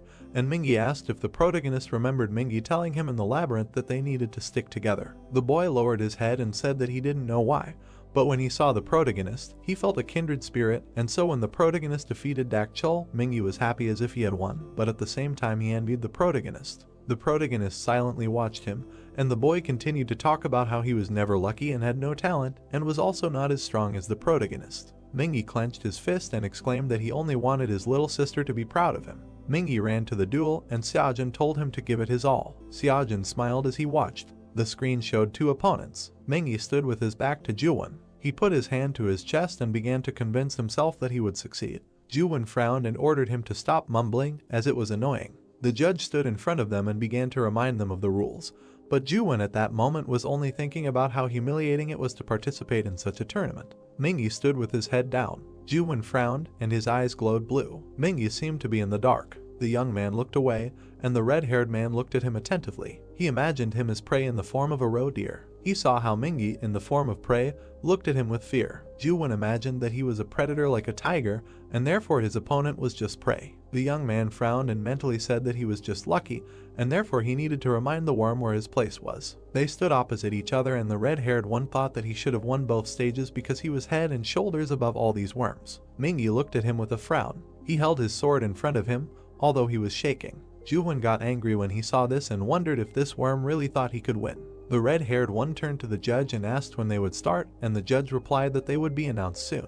Mingi looked ahead and thought that he would do just like Seojin. Juwon looked ahead and thought that there was no point in this tournament in the first place. He immediately attacked Mingi, exclaiming that he would finish everything with one blow. Mingi managed to block the attack. The red-haired one struck again, but Mingi, surprisingly, was able to block the attack. Juwon looked at him and called him a pathetic worm. He immediately hit him in the stomach with the handle of the sword and shouted that he shouldn't have come here in the first place. Blood spurted out of Mingi's mouth. Mingi was kneeling and writhing in pain.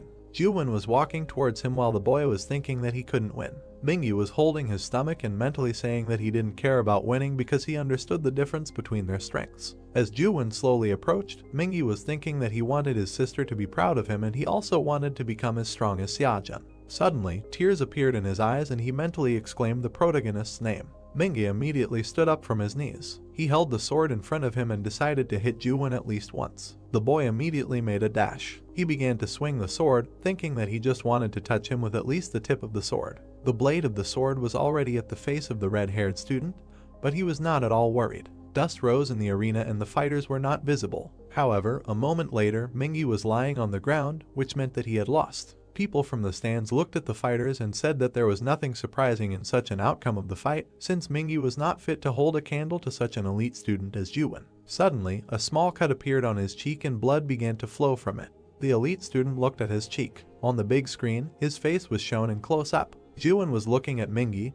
who was lying unconscious. His eyes glowed blue. He turned around and wondered if this worm had really injured him, an elite student. The judge was sitting next to Mingy and suddenly Juwon told him that he was withdrawing from the tournament.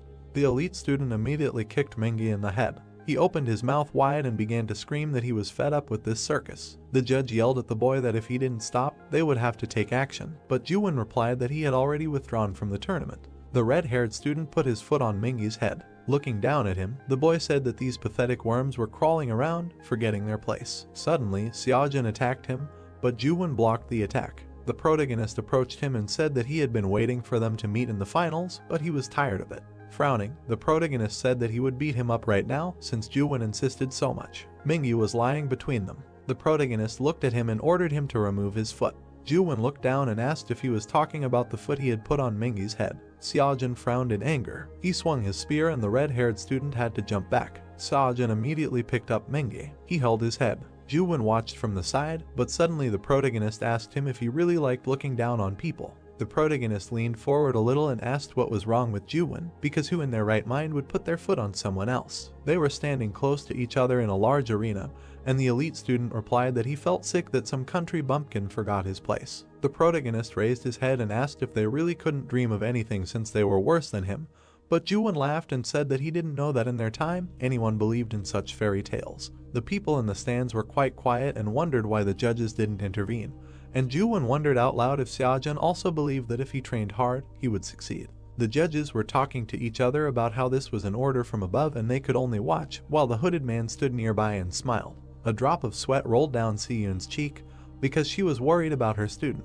Juwon extended his hand and said that the world was arranged in such a way that if a person had no talent, then he was nothing, and in order to achieve success, you need to step over others, so, according to him, there was no place for dreams here, and in the world there were only worthy people and losers. Seojin's eyes widened in shock. He held Mingy in his arms and mentally said that in fact, he himself used to think the same way. The protagonist began to remember that all those 9 painfully long years when he endured everything just to become a hunter. He worked at a construction site and was constantly faced with harsh reality. The protagonist hated himself for his helplessness and the fact that he had no money or talent, and his job was just keeping him afloat, but he could not achieve more. And so the protagonist thought that perhaps there was nothing more pathetic than clinging to something that cannot be achieved with hard work. And he remembered how many times he asked himself how his life would have turned out if he had given up, if he had chosen a different path. He turned to the judge standing behind him and asked him to take care of Mingy. He passed by the judge, thinking that he was constantly giving in to fear, doubting himself, and he understood that this is how many people fall into despair. The protagonist stood in front of the elite student. He looked at him with wild eyes and asked him what he would say to this. Seojin rushed to attack, and the judge began to shout that this was against the rules and asked him to stop. He spun his spear. Juwon closed his eyes and sighed. He smiled and exclaimed that Seojin must be joking. The student immediately blocked the attack. They got closer and Juwon called the protagonist a pathetic bug, but the protagonist replied that Juwon was a bug. The protagonist jumped back. The elite student lunged and swung his sword. Seojin retreated, fending off the enemy's attacks. The protagonist frowned and thought that it was no wonder everyone thought highly of Juwon. The elite student's eyes glowed blue as he continued to attack, while the protagonist began to think that in the fight with the previous opponent, he was sure that he would win, but now everything was different. However, he immediately closed his eyes to stop these thoughts and decided to trust his feelings. A moment later, he struck his opponent in the stomach. Juwon's eyes widened in surprise. He swung his sword and threw the protagonist back. The elite student held his sword in front of him and began to shout for the judges not to interfere with him because he was a predator, the top of the food chain. He noticed the protagonist's gaze. Seojin's eyes glowed blue. The protagonist was in a fighting stance and a blue aura was emanating from him. Juwon smiled and wondered why a worm had the gaze of a predator. In an instant, the elite student closed the distance and said that there was no harm in dreaming, but he wanted to see what would happen to his dreams when he faced reality. The student hit the protagonist hard from above. Seojin blocked the attack with his spear. Then the protagonist blocked the attack again. Then Seojin hit back. He extended his spear in front of him, preparing to attack. Juwon raised his head in surprise and thought about how it seemed like Seojin was getting stronger with each block, like a monster growing right before his eyes. Juwon received a hit. However, Seojin was also attacked. They flew back apart. The elite student lowered his head and wondered if he was pushed away by some kind of worm. A red aura enveloped him and he said that it would not happen again. Seojin's eyes widened as he saw the aura, and he also thought about how he couldn't control mana yet, so he had nothing to fight back against the elite student. Juwon swung his sword, which was covered in aura, and shouted that he would kill the protagonist, but the protagonist was thinking that running was the best option. But he didn't want to run because he felt that he would lose everything he had learned if he ran away. He seemed to be in pitch darkness, and he began to hear the voice of the Hegemon King, who was saying that he was surrounded by an enemy army, and he could hear their screams from all sides. The Hegemon King seemed to be behind the protagonist. He crossed his arms and said that he had rushed towards the enemy back then, even though the outcome of the battle had already been decided. Juwon started running towards the protagonist, and the Hegemon King continued to tell him that he had lost and that it could not be changed. He was afraid, and defeat scared him the most. The protagonist gripped his spear tighter, and the Hegemon King said that he had rushed into battle anyway because it was simply necessary. The image of the Hegemon King appeared behind the protagonist, who exclaimed that the power that rips mountains out of the ground will erase any barriers, and the spirit that can turn the whole world upside down will rule over him. The protagonist also rushed to attack. Juwon clenched his jaw tightly. Then the elite student opened his mouth wide and began to scream that he was a predator here, and they were his mat on which to wipe his feet. They were already in front of each other, and the judges were running towards them to try to stop them. Juwon opened his mouth and screamed for Seojin to die. The protagonist swung his sword and began to scream. They struck each other and their auras collided. The entire arena was illuminated by a bright light. The guards were lying on the ground. The surrounding area was covered in dust, but the silhouettes of two youths who were still standing could be seen. The protagonist's head dropped and he began to fall to the ground. He leaned on his spear, but Juwon fell to the ground. The protagonist's hand was shaking, but he was conscious. Juwon was lying on the ground unconscious, and blood was flowing from his mouth. The dust around him cleared. The protagonist lowered his head and looked at the elite student lying at his feet. Everyone around him raised their hands and cheered. Behind the protagonist, Soyun was seen, stunned. A drop of sweat rolled down her cheek while she mentally said that 2 weeks ago, he barely blocked a blow soaked in mana and now he uses aura. However, then she just smiled. Suddenly, she noticed a mysterious man in a hoodie behind her. She looked closely at his face, but she did not notice any distinguishing features, but she knew that it was him she had seen at the bookmaker's office. Suddenly, he took off his hood and exclaimed that this was impossible. Si-yoon turned away from him and, looking forward, thought that she was also surprised, but not that surprised. She suddenly opened her eyes wide in surprise, because she remembered that he had bet on the protagonist to win. The girl turned around, but the mysterious guy had already disappeared. She looked up in surprise. The protagonist was walking along a crosswalk. He had a couple of bandages on his face and he looked very disappointed. He remembered how a man in a suit told him that he was disqualified. The protagonist smiled awkwardly while the man told him that they acknowledged that Juwon had behaved inappropriately, but he had already withdrawn from the tournament and Seojin had intervened, being a participant. The man closed his eyes and said that the protagonist had violated the tournament rules with his actions, and Seojin only agreed with this and asked what happened to Juwon. There were several doctors standing around the elite hero, and the man said that Juwon was, of course, also disqualified, and that strengthening the sword with aura was considered attempted murder. The elite student was lying unconscious on a stretcher, and the man said that Juwon would not go to court, but the Hunter Association would forbid him from taking the exam for the next 5 years. The protagonist walked down the street, looking at his phone, and thought about the fact that Cheolman had automatically become the winner, Mingi took second place, and Dakshil took third, but this did not upset the protagonist at all, because after the fight with the elite student, his experience had increased greatly. The protagonist remembered the strange power he felt in the battle and realized that this power could have appeared just because the progress in the Hegemon King's lecture had exceeded 50%. Suddenly, someone put a hand on his shoulder while he was thinking about whether to sign up for another course. Seon was behind him. The protagonist began waving his hands, saying that as she saw it, everything was fine, because he may look weak, but in fact he was a tough nut. Seon closed her eyes and smiled, because she was happy for him. The girl looked at the protagonist in surprise, because he asked her for forgiveness. The protagonist closed his eyes and said that he would have won if he had not interfered where he was not wanted, but Seon replied that he had nothing to apologize for. He happily opened his mouth and asked the girl again why she was asking him if he was okay. Suddenly, everything around him changed when he heard her words about how he had been counting on the prize money. The protagonist grabbed his head and started screaming. He held his head and remembered the spear of Longinus, while Soyun asked him what he wanted to spend the money on. Seojin sat down and said that he had his eye on one spear and really wanted to buy it. The protagonist stood up and said that it was okay. However, Seojin hung his head and said that he would be lying if he said he didn't regret anything, but if he hadn't intervened, he would have regretted it even more. Soyun looked at him carefully. Suddenly, Mingi started running towards them. He waved his hand at them. The young man, trying to catch his breath, asked if Seojin was already leaving. Then Mingi grabbed the back of his head and started mumbling something. He silently looked down. Having made up his mind, he raised his head and asked if he could become as strong as Seojin if he trained hard. The protagonist's eyes widened in surprise. Mingi trembled as he looked at him. Seojin's mouth dropped open. Then he suddenly answered seriously that it would not be easy, but at the same time, the protagonist was thinking that Mingi clearly lacked the talent to become a hunter. But of course, they say that anything can be achieved if you work hard, but the world is cruel, and therefore dreams and ideals alone will not get you far. The protagonist looked at him and said that he should not focus on becoming a hunter because he can do other things, and Mingi is young and has plenty of time, so he should not be upset. Mingi smiled and said that Seojin was right in some way. The sunlight reflected on the windows of the building, and Mingi happily said that he did not want to spoil anyone's mood, but just came to say goodbye. He turned around and left, but not before thanking the protagonist for everything. Behind him, the protagonist exclaimed that Mingi should not let anyone tell him what to do, be it him or anyone else. Mingi stopped, and Seojin continued to talk about how they would try to convince Mingi that he had no talent and that he could do nothing about it,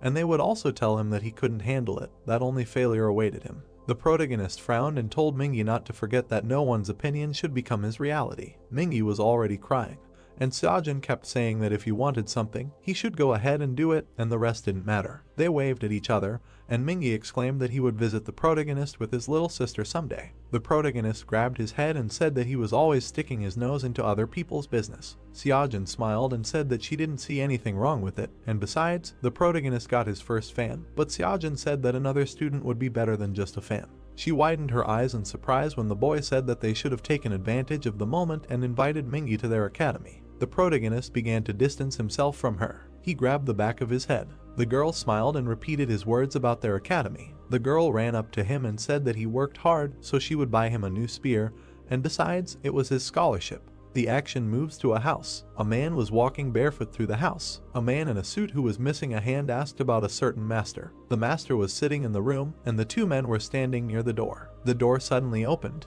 A man named Munchil, who was also the right hand of the Star Sword, knelt down and greeted the master. The gray-haired old man said that he had made it clear when he asked not to disturb him. A terrifying aura emanated from him, and he himself asked if Munchil dared to ignore his orders. The man closed one eye and, barely breathing, said that Miss San participated in the academy tournament. The Star Sword turned slightly. He stopped pressing on them with his monstrous aura. San showed the protagonist the spear. However, the young man closed his eyes and said that this spear was no good for him. Star Sword stood up because Munchil started talking about how Soyun apparently had a student. Star Sword, Munchil put his hand to his chin and said that he personally had to see what this student was like. The academy building was visible, a voice was coming from it, counting something. Someone was waving something like a spear, continuing to count. It was Seojin. He had already made his 5,000th strike. Wiping his forehead, he said that the daily task was completed. Soyun was standing behind the guy. Turning around to look at her, the hero asked why she was looking at him with such displeasure, to which she replied that he imagined it. Remembering the situation when the protagonist wanted to buy a new spear, the girl said that he had chosen it so meticulously, but in the end left with nothing, to which he replied that he was simply not worthy of such a gift. Pointing her finger at the young man, the girl said that he was not the type to refuse such a gift. The guy, imagining the spear, understood that since he saw a weapon created by transcendentals, he could not even look at a regular one. Tears appeared in the hero's eyes. He knew that it was all because of the calculations, remembering when he tried to ask for a huge amount of money in cash, the price simply increased. He stood behind the money, arguing that apparently money earned dishonestly will not be counted, while the girl said that she was going to pay for everything and such a chance comes once in a lifetime. She turned to Seojin. He looked at her when she asked the question about what kind of mana amplification technique the hero had, to which he replied that he did not know about such a concept. The young man looked at her when she explained to him that without such a technique, he would not even be able to use magic, adding that she personally saw how the hero pierced the armor of monsters, and judging by how he fought in the tournament, his technique was clearly not low class. The protagonist's eyes widened as she continued to say that she had never seen him train her, and he understood that he did not know any such mana enhancement technique. The guy imagined the human body. He knew that the mana enhancement technique was a technique that allowed him to use mana most effectively. Having imagined the various ways to use it, he also remembered that it was divided into high-class and low-class techniques and that each hunter had his own, because some even patented it. Looking at the girl, he thought that this was why he wanted to get into an elite academy. He also asked her if she taught the Star Sword mana enhancement technique. Putting his hands on his hips, he answered that her grandfather forbade her. The guy understood why, because otherwise there would be crowds of students here. The training room was visible. Seiyan offered the guy to teach him her technique. He exclaimed that she really created her technique. She answered affirmatively, adding that she always wanted to teach. The girl beamed, not understanding why he was asking. He said that he was just curious. He realized that he was wrong, because he thought that she had no talent at all or that she lived in the shadow of the Star Sword. The guy looked at her, understanding that a hunter without mana is nowhere, because even in the fight with Juin he felt the difference in strength between someone who knows how to use the technique and someone who does not. Rubbing his chin, the hero suggested that since there was a window for a new lecture, why not take some course on mana? The girl did not understand why he was silent, not understanding that she really asked something difficult. She turned around and left, wishing him good luck, but thought to herself that nothing could be done, so let him remain silent. Looking at her, the young man asked where she was going. The girl answered that she was leaving on business. Holding the spear in his hands, the guy said that he didn't know she was so businesslike. She told him to close the doors if he left before she returned. Waving his hand at her, he asked her not to worry. Still holding his hand, he thought about which course he should choose. The girl went outside, and the protagonist continued to think about where the mentor could have disappeared to when he needed him so much. There was a course from the Archmage Merlin on the phone, who talked about mana, saying that in a world that obeys the laws of cause and effect, mana is capable of destroying these laws of the universe. The guy's eyes turned white. He looked at the Archmage, who said that it was as simple as it could be. But the hero understood that he would also start to go crazy from such lectures, almost like with Buddha. Continuing to look at the screen, he heard Merlin's words. He said that enough explanations and it was time for practice. A daily task for creating mana spheres appeared in front of the young man. He folded his arms and said that he should at least try. His body was covered in a blue glow. Sweat appeared on his face. He understood that feeling and controlling mana was not so difficult, most likely thanks to Chiron's lectures, but it would still be difficult. Although he felt mana, he could not give it a form. The guy closed his eyes, remembering the words of the Archmage, who told him that with the help of mana you need to connect the mind with the outside world, transferring the fruit of your imagination into reality, deceiving it and convincing it that everything happens according to the laws of nature. The hero opened his eyes wide. A small lump of mana appeared in the guy's hands, because as the magician said, this is the most striking example of a force that does not exist anywhere in nature. He looked at it in surprise. A sphere of mana appeared in his hands. He raised it to his face. Continuing to look at it, he said out loud that it most likely will not be counted. The guy frowned, realizing that he would get better and better with time. Someone appeared behind the guy and called out to the hero. He turned to him. In front of him was a star sword. He was thinking that he came here only to see who entered the Saiyan Academy. The man looked at the protagonist, surprised that he had a cloud of mana in his hands, because it was not easy to create, and even though he looked stupid, he was not deprived of talent. The Star Sword frowned. He realized that most likely the reason such a gifted guy came to the academy was to use his granddaughter. Looking at the protagonist, he asked him again about who he was. The guy greeted him and introduced himself. Smiling, he said that he had only seen him on the internet and it was just amazing that he was finally able to see him in real life, thinking that it was incredibly scary because he could not even imagine that Saiyan's grandfather would come here. Looking at the man, he asked him if he had come to see her, but added that she had gone out on some business, but the Star Sword cried out, not understanding why he was calling her that. He frowned when he heard the boy's question about whether he had come to see Saiyan. Looking at him, he asked him why he was still standing, but the boy could not understand what he was talking about. Continuing to look, he explained that his killing intent, which was in the air, paralyzed anyone below S class. The hero began to look around, assuming that he could resist her because of his unwavering heart. The man asked him what the boy wanted here. Bowing his head, he replied that he did not understand the Star Sword. Coming closer, the man explained that with such talent, he would have been accepted into any academy, but he decided to get closer to Saiyan, also asking why he did this. Minchel's aura spread throughout the hall and he told him not to even think about lying. The boy stretched out his hands and shouted that they most likely misunderstood each other. He looked at the man while he was saying that he didn't expect to get an answer so easily. The Star Sword made a strike. He narrowed his eyes because the boy was able to dodge. The hero's eyes widened. Small buildings were visible. A question was heard about whether the grandfather had really left. Saiyan, standing in front of the girl, asked when he would return, but she answered that he hadn't said exactly, suggesting to call the chairman, hoping that he knew more. The girl's face looked upset. She thought that she was just about to tell him about Xiaojun. The man stood over the boy, telling him to answer his question. The hero took the spear in his hands while the opponent asked about his goal. The girl, with wide eyes, asked whether the grandfather had really left. The woman stood in front of her. She answered affirmatively. Sweat appeared on Si-Yun's face because she wanted to keep everything a secret for as long as possible, but after participating in the tournament, hiding Xiaojun would no longer be possible. A man stood behind them. The girl agreed to call the chairman. It was Munchel. He said that he was very glad to meet him because Siyun had not dropped by here for a long time. The woman bowed, saying that she was about to call him, but he did not understand why. The chairman pursed his lips when she said that she came to see her grandfather. Her eyes widened when he answered that he was heading to her academy. She began to run. The woman, resting her head on her hand, asked where she was running so fast. Siyun ran as fast as she could, not understanding how she could have let her guard down so much, because she knew that he would come, but she just hoped that it would not be so soon. She ran with her eyes wide open, understanding that she must not allow these two to meet. The boy's face was sweating. The star sword was looking at him with a frown. It was looking at something without understanding. The boy noticed that the man had not pulled the sword out of its sheath. Kneeling, the protagonist realized that the man was not trying to kill him, but rather just subdue him. He began to approach him with his arms outstretched. The opponent asked him who he really was, to which the boy replied that he really did not understand what he wanted, because he must have misunderstood something. He opened his mouth wide when the man noted that he could control mana. Bowing his head, he explained that he moved perfectly in battle and still continued to claim that he had misunderstood something. He made another blow, shouting that the man was blatantly lying to his face without even thinking.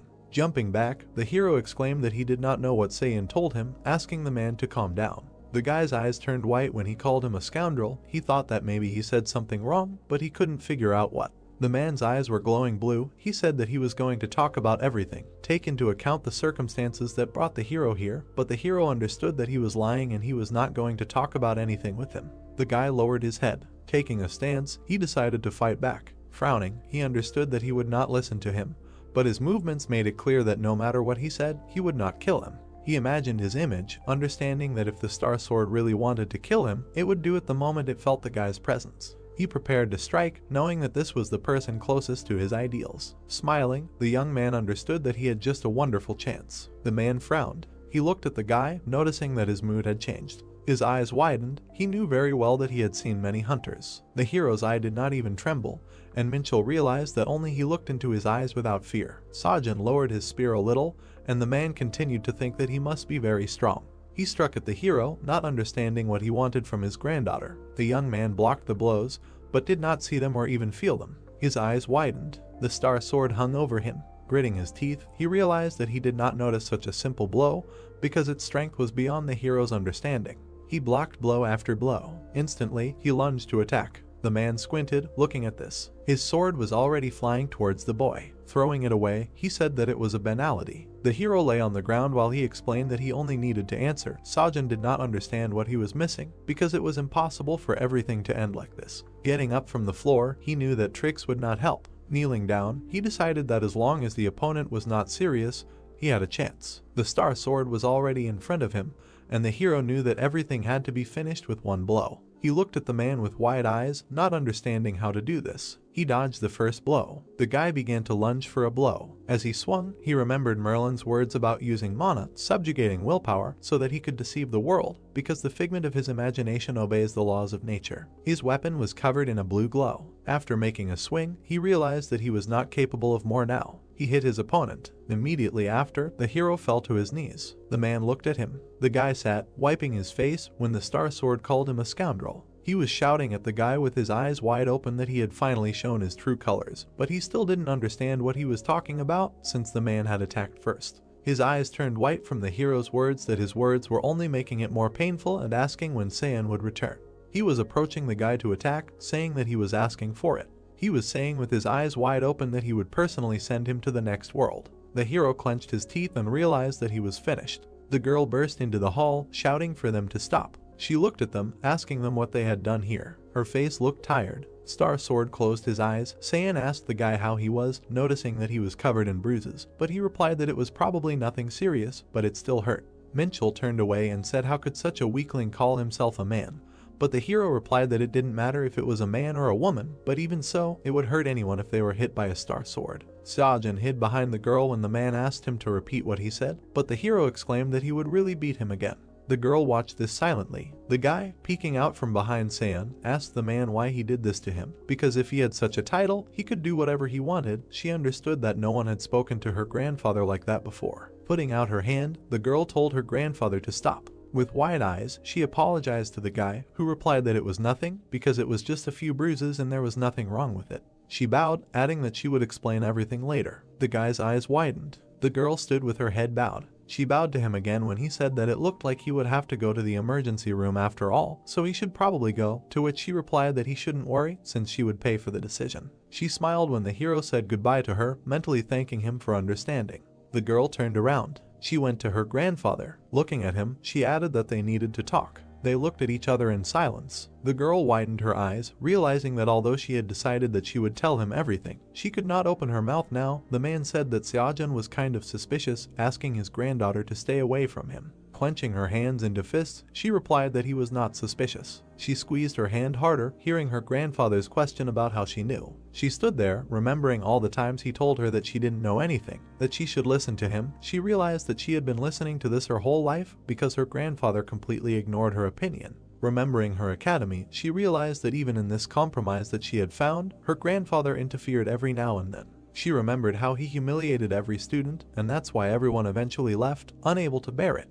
She pursed her lips, knowing why he acted like this and why people kept coming here, and that's why she didn't try to stop them when they tried to leave. Minchul, lowering his head, told her to kick him out because otherwise he would do it himself. He looked at the girl when she exclaimed that she didn't want to. Without raising her head, she said that Seojun was not like that. She started screaming that she didn't want to. When her grandfather asked her again about what she had just said, she just didn't want to let him go. Leaning over, she screamed that she didn't want to, because why should she always listen to him? Without raising her head, she continued to scream that this was her academy, not his. She remembered her first meeting with the hero, realizing that even though they had nothing to remember and nothing between them, when she looked at him, she felt something strange. She remembered how happy she was to meet him, because it was with him that she wanted to be as long as possible. She still didn't raise her head when her grandfather yelled at her that it wasn't the best time to throw a tantrum, because she didn't understand who he really was, to which she responded by yelling that she didn't care.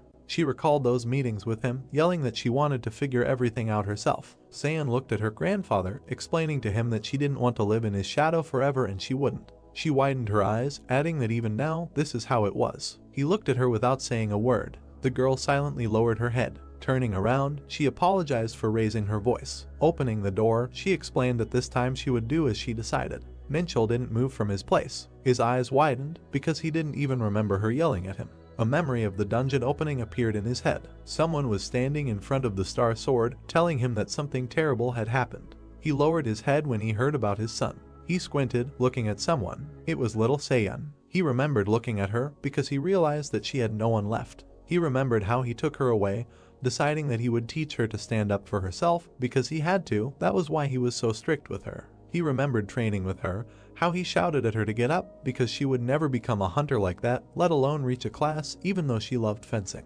He remembered how he stood in front of her, not wanting to let her become a teacher, even though she wanted to go down a different path. He remembered how he yelled at her, convincing her to do as he said. He remembered the fear in her eyes because he always oppressed her. Now, as she walked away from him, he knew that it was bound to happen sooner or later, but he just didn't want to think about it. Raising his head, he realized that this was how it ended after all. Looking at the empty hall, he realized that she had rebelled after all. The power plant was visible. Someone was walking towards it. It was Seojun. Rubbing his shoulder, he said that he was already as good as new and another conversation would not be a problem. Small houses were visible. He remembered how the star sword lasted, saying that when it attacked him, he thought that he was a goner, but in the end he got off with minor bruises. Although he also noted that it held back, and if Seon had come a minute later, everything could have ended much worse. Frowning, he wondered how she could have lived at all. Last night, Seon called the hero and told him everything. Standing by the wall, she talked about her relationship with her grandfather. Rubbing her head, she also mentioned what happened to the past students. As he imagined her in the Star Sword, he knew that she was keeping a lot of things quiet, but it was enough to understand how she felt and why her grandfather treated him like that.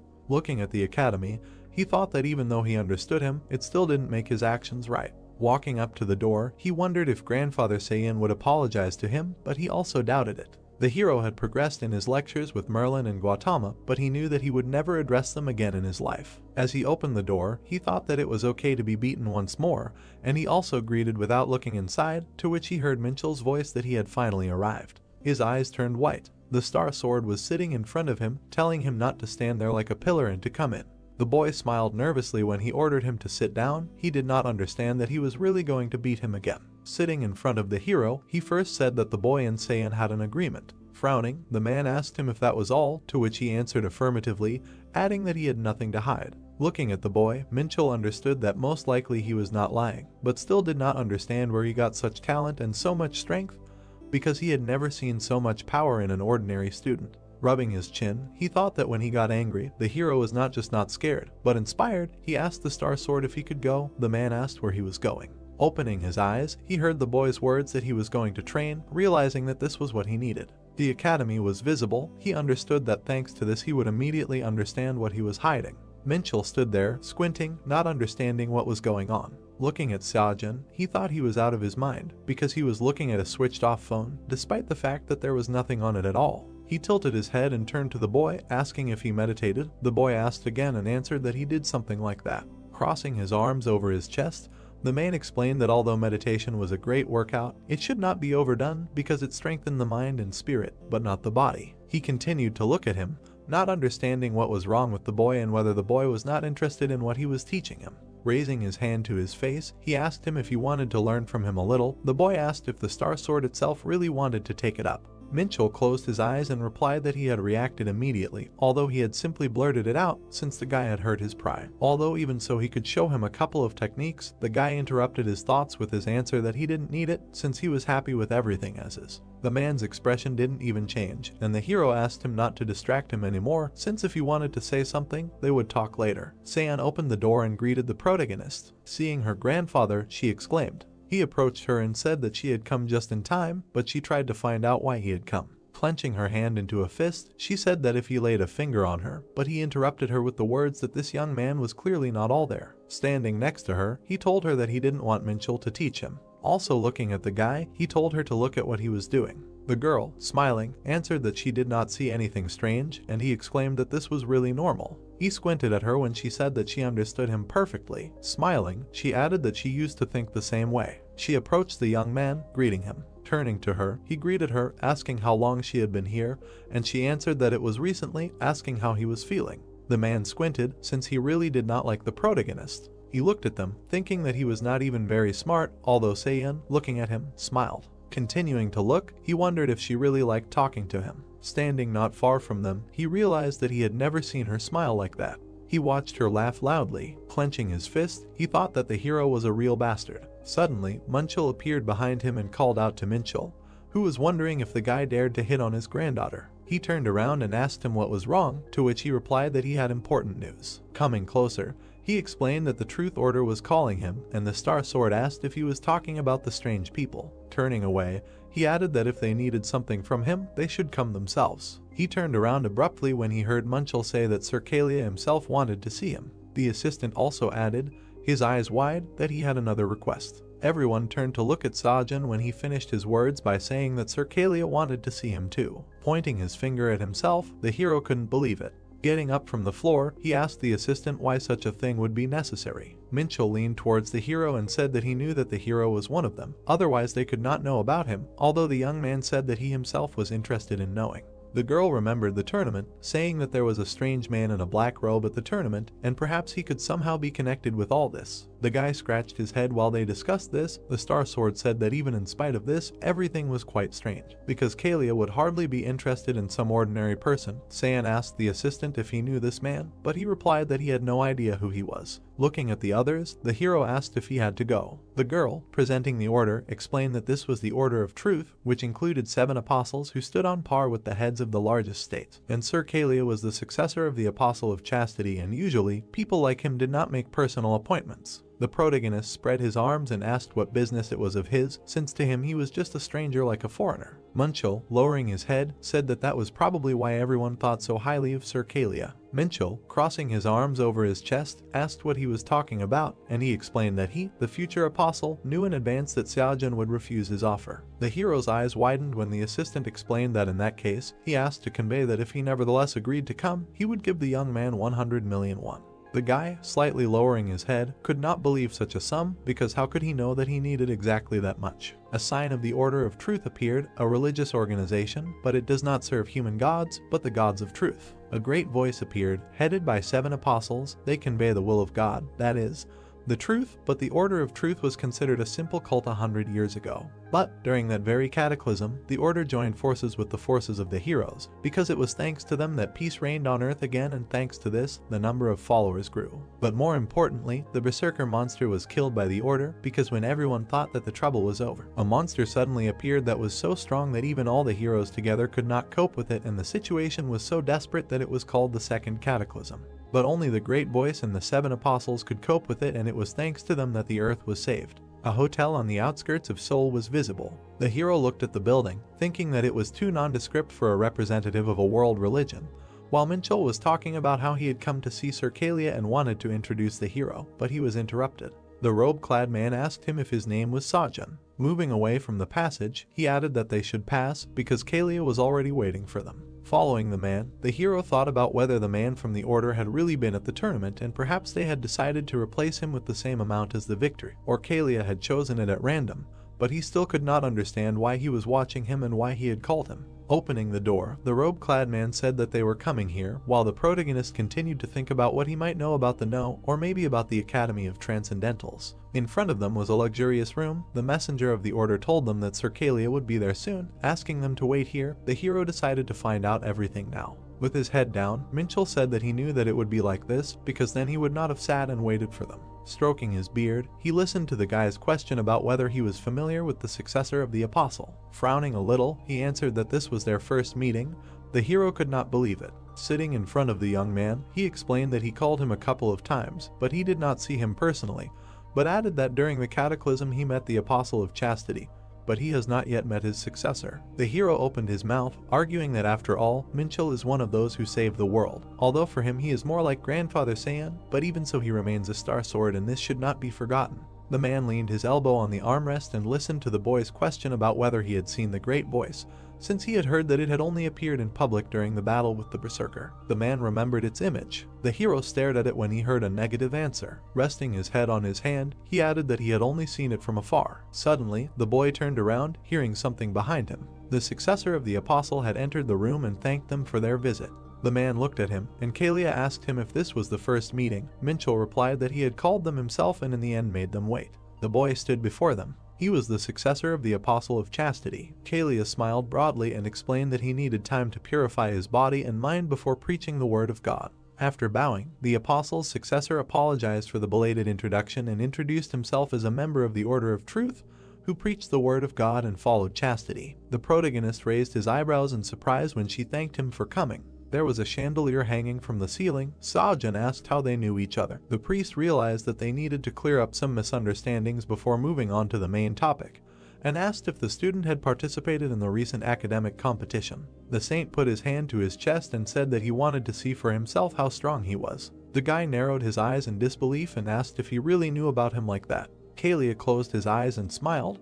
The young man assumed that he had some other reason for meeting him in person. The heroes sat down at the table. The conversation was about exploring the dungeons. Holding a cup of tea in his hands, the apostle's successor hoped for the cooperation of the Star Sword during the exploration. Minchul opened his mouth wide and asked why he would do that. The priest explained that his colleague knew better than anyone that this was far from the end. The man frowned sternly and asked what they were talking about. The student silently watched their conversation.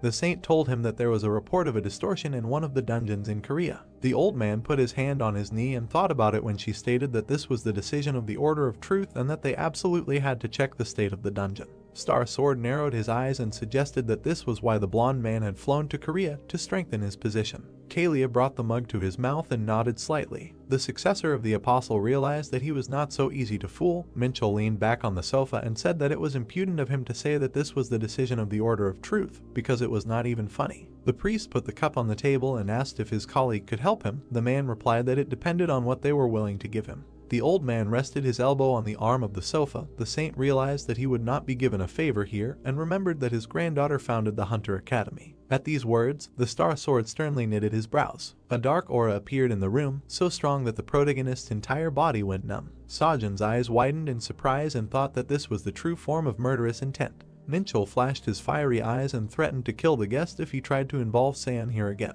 Kalia lowered his gaze and realized that he had made a mistake. The man's lips trembled as an apology followed these words. The dark aura in the room dissipated. The apostle's successor said that he had nothing more to offer and decided to exchange a favor for a favor. The old man asked him if he could be trusted, because tomorrow the blonde could say that there was no deal. The heroes looked at each other. The priest said that he could give him an oath in the name of the Order of Truth. Star Sword asked if this would be enough to determine the place of the apostle. The saint replied that after this he would definitely not be able to lie. In the end, Minchul agreed and they shook hands. Xiajin flinched when he was called out. The saint turned to him and explained that the Order of Truth wanted to become his sponsor and help him with various things that the academy could not take care of. The boy frowned and asked what he would need to do if the order became his sponsor. Kalia closed his eyes and said that they would not ask for anything in return and that it would be enough for them to be close. The heroes sat in a spacious office. The boy asked what would happen if he refused. The successor of the apostle said that then they could not do anything about it. The student decided that such a thing did not happen and that they would still want to receive payment for their services.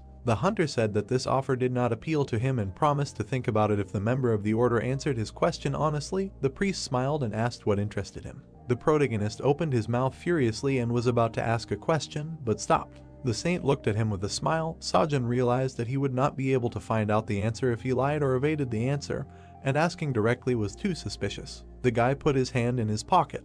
The young man showed the guest his phone. The student grinned and asked if he saw anything on the screen of this smartphone. Kalia squinted in displeasure. Gautama was depicted on the screen. Some believe that the soul determines who a person really is, and that even after death and reincarnation, the essence of being must remain the same. Holding the phone in his hand, the hunter repeated his question. The protagonist opened his mouth in surprise when the successor of the apostle said that this was a very strange question and that it was too difficult for him to answer it. Sajin pulled his hand away and said that he couldn't do anything if the guest didn't want to answer his question. The boy frowned when the priest said that he saw a black screen. The saint clasped his hands and asked if he was satisfied with this answer. The answer was affirmative. The boy closed his eyes. Kalia asked him to think again about accepting the sponsorship.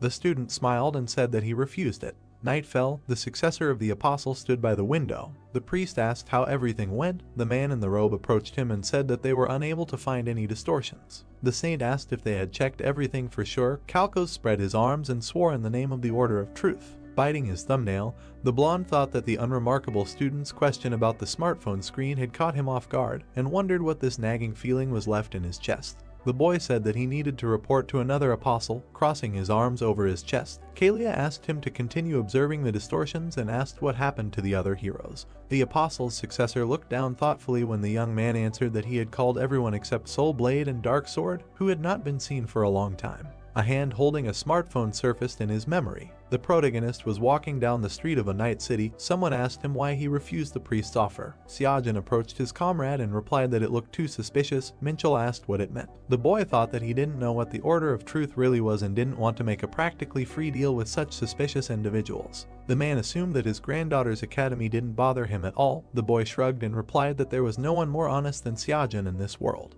The old man's brows furrowed sternly when the boy asked him what the concept of dungeon distortion meant. It turned out that it meant that the magic inside it was distorted. A bright flash appeared in the starry sky.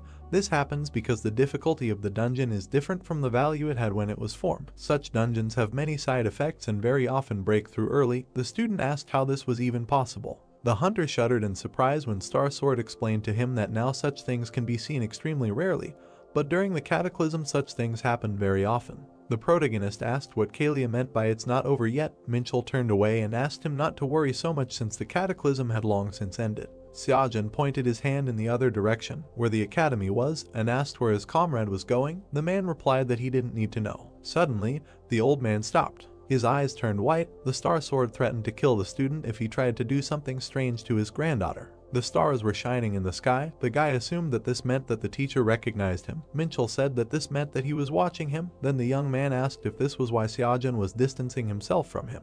The man frowned furiously. His mind rope broke. His body was covered in fire. The student laughed and decided to quickly retreat. The stars illuminated the night city. The old man thought that the student was right about something. There was a sign on the building. The hunter was upset that the Star Sword always used force when they disagreed. The protagonist returned home and decided that he needed to quickly become stronger to confront him. Soyun approached him and asked him where her grandfather was. Xiajin replied that Minchul was walking with him, but then changed his mind and went the other way. The girl asked if he said anything strange. The guy opened his mouth in surprise and answered negatively, asking her not to worry about it. The heroes looked at each other. The woman explained that her grandfather had a very bad character and apologized for not telling her about it sooner. Her eyes widened when the young man replied that there was nothing wrong with the way a man expresses his emotions. Scratching the back of his head, the student suggested that the old man could change at any moment, and noted that he only received a few blows from him if he did something terrible. The hunter thought he was talking nonsense, but So-Yoon just smiled and thanked him. The heroes awkwardly stood in front of each other. The girl remembered that her friend needed money. The protagonist replied that he had not told her about it and asked how she knew about it. The woman raised her index finger and remembered all the situations in which her friend simply screamed about how much he needed money. Seojin thought that this was indeed an important issue, since the 100 million that Kalia gave him went to pay off debts. His eyes turned white from the amount of expenses he needed to make. So-Yoon took out her phone and told him that she found a suitable task for him during his absence. The guy took his phone and saw a poster for a dungeon clearing competition. The protagonist looked at the 300 million prize with his mouth open. Suddenly he pointed at the screen and asked what it was, to which Saiyan leaned over and said that it looked like some kind of dungeon raid contest that no one could handle. Then the guy asked if it was a raid, to which the girl replied that it was probably the wrong dungeons. Seojin looked at his friend with surprise in his eyes. He lowered his head and said, and really, adding in his head that if those awakened during the cataclysm had a sense of responsibility for their country or faith, then professional hunters now only seek profit. Saiyan spread her hand to the side and said that unprofitable and abandoned dungeons are mostly low-ranked, and they are harder to attack. Then she imagined a bright light and many monsters, and then said that if the dungeons are not cleared quickly, they will explode after a while, releasing monsters, so no matter how low-ranked the monsters are, they will still pose a threat to society. At first, such dungeons were monitored by state hunters, but it was ineffective to send them to such a seedy place, and in the end, the state solved this problem in another way. After listening to the girl, the protagonist pointed to the phone and asked if they should have a dungeon clearing competition, right? To which she replied, exactly. Then with an extended finger, she said that the dungeons are just a level that even an ordinary student can handle anyway, with the strength of the students now more than enough to handle them, and they also said that the results will be reflected in the ranking of the Hunter Academy. Looking at the phone, Seojin replied that he did not know who came up with this, but he was a genius. Suddenly, hearing the girl say that she thought he could win easily, the protagonist looked at her in surprise and said to himself that the win was 300 million. And in addition, you can increase the progressive lectures as you progress through the raid, so there is no reason to refuse. After these thoughts, he smiled widely and said that he will participate, to which Saiyan said that she thought so, after which she added that then she will apply. Watching the girl take his phone, Seojin said in his head that he knows what she wanted most likely, she was looking for information on how to raise the Academy's rating and came across something like this. After these thoughts, he looked away. Remembering his past opponent, he sat down on the floor and thought that considering the opponents of the opponents from the last game, one can guess that it will not be easy, but this time he will definitely get them. Rising to his feet, he turned to the girl, asked how exactly the competition is going. Then So-Yoon presented many dots on the map and explained that it lasts for 1 week, and when the competition starts, the government will send a list of dungeons to the participants. She then crossed her fingers and said that the participants can then check the list and reserve the dungeon they want to clear through the app. They have 10 hours to clear it, and they can only reserve it once, otherwise the reservation will be cancelled. She closed her eyes and added that in short, the one who clears the most dungeons the fastest will win. After listening to the girl, the protagonist put his hand to his chin and said to himself that speed is life, to which she replied, yes, it's not for nothing that they say that oil prices are getting higher every day. Without giving up, the protagonist said that it was difficult, to which she asked what he meant, after which Seojin replied that after the raid, you need to get rid of the corpses, but if the speed of execution is a priority, then. The girl suddenly put her hand to her head and said, no, there's no need to get rid of them, since they won't give much money anyway, though. She suddenly spread her arms in shock and screamed, asking if he was really going to get rid of them on his own this time too, to which the guy asked if that wasn't part of the rules. Without lowering her hands, Saiyan screamed, no, asking after how much can she talk, to which the main character folded his arms across his chest and said that if he collected them all, it would make a lot of money. So why throw away these precious things? After which the girl screamed that winning was much more important, to which Seojin replied that that's why he said it would be more difficult. The girl slightly lowered her head. The guy put his hand to his chin and said that if only the priorities were different. Suddenly he lowered his hand and, looking at his partner, asked her to wait. Picking up the phone, he asked what the rules were. A few days later, the weather was very nice outside. The day of the competition had arrived. On the main character's phone screen, there was a system screen that reported that the lecture progress had loaded to 50%. Looking at this, the guy said in his head that given that every 10% you can see certain changes, then something else is needed. Saiyan suddenly approached him, asking him if he downloaded the application, to which he replied, "Yes, I prepared everything important yesterday." The girl folded her arms across her chest and asked if his assistant hadn't arrived yet, to which Seojin came closer and replied no, but he found the way easily, adding that this was not a joke, because if finding the way was an ability, then even the Star Sword could not compare to him. Despite his appearance, he is very charming. At this time, a man was walking towards them. Seeing him, the main character began to wave his hands and shout that they were here. When the man came closer, he raised his hand behind his head and asked him in confusion why he was yelling. They were not at home, to which the guy replied that he thought he was late, but he came even earlier. The man looked at the guy's confused smile, asking if he said what would happen for being late.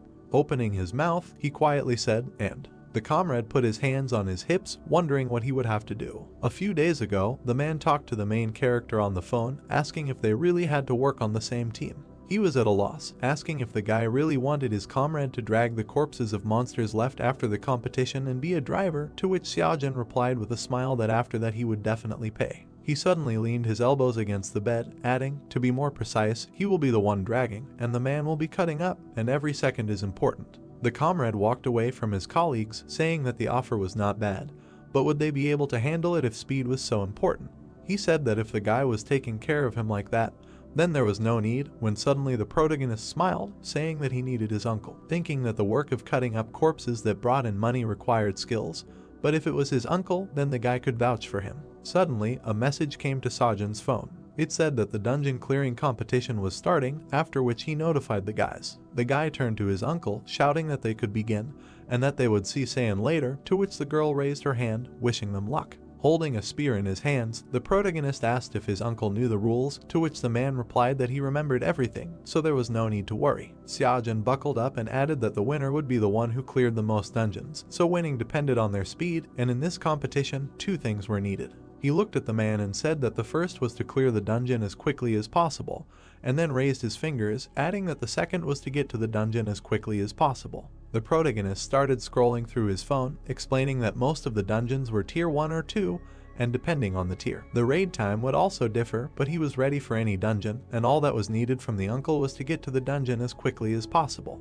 The man's eyes widened as he picked up the phone. Taking a closer look, he asked what it was, to which Seojin replied that it was a list of dungeons and their locations. Without taking his eyes off him, the protagonist asked if the man could plan a route that would minimize the travel time between dungeons, which scared the uncle. The guy laughed, saying that the comrade was much faster and more accurate than navigation.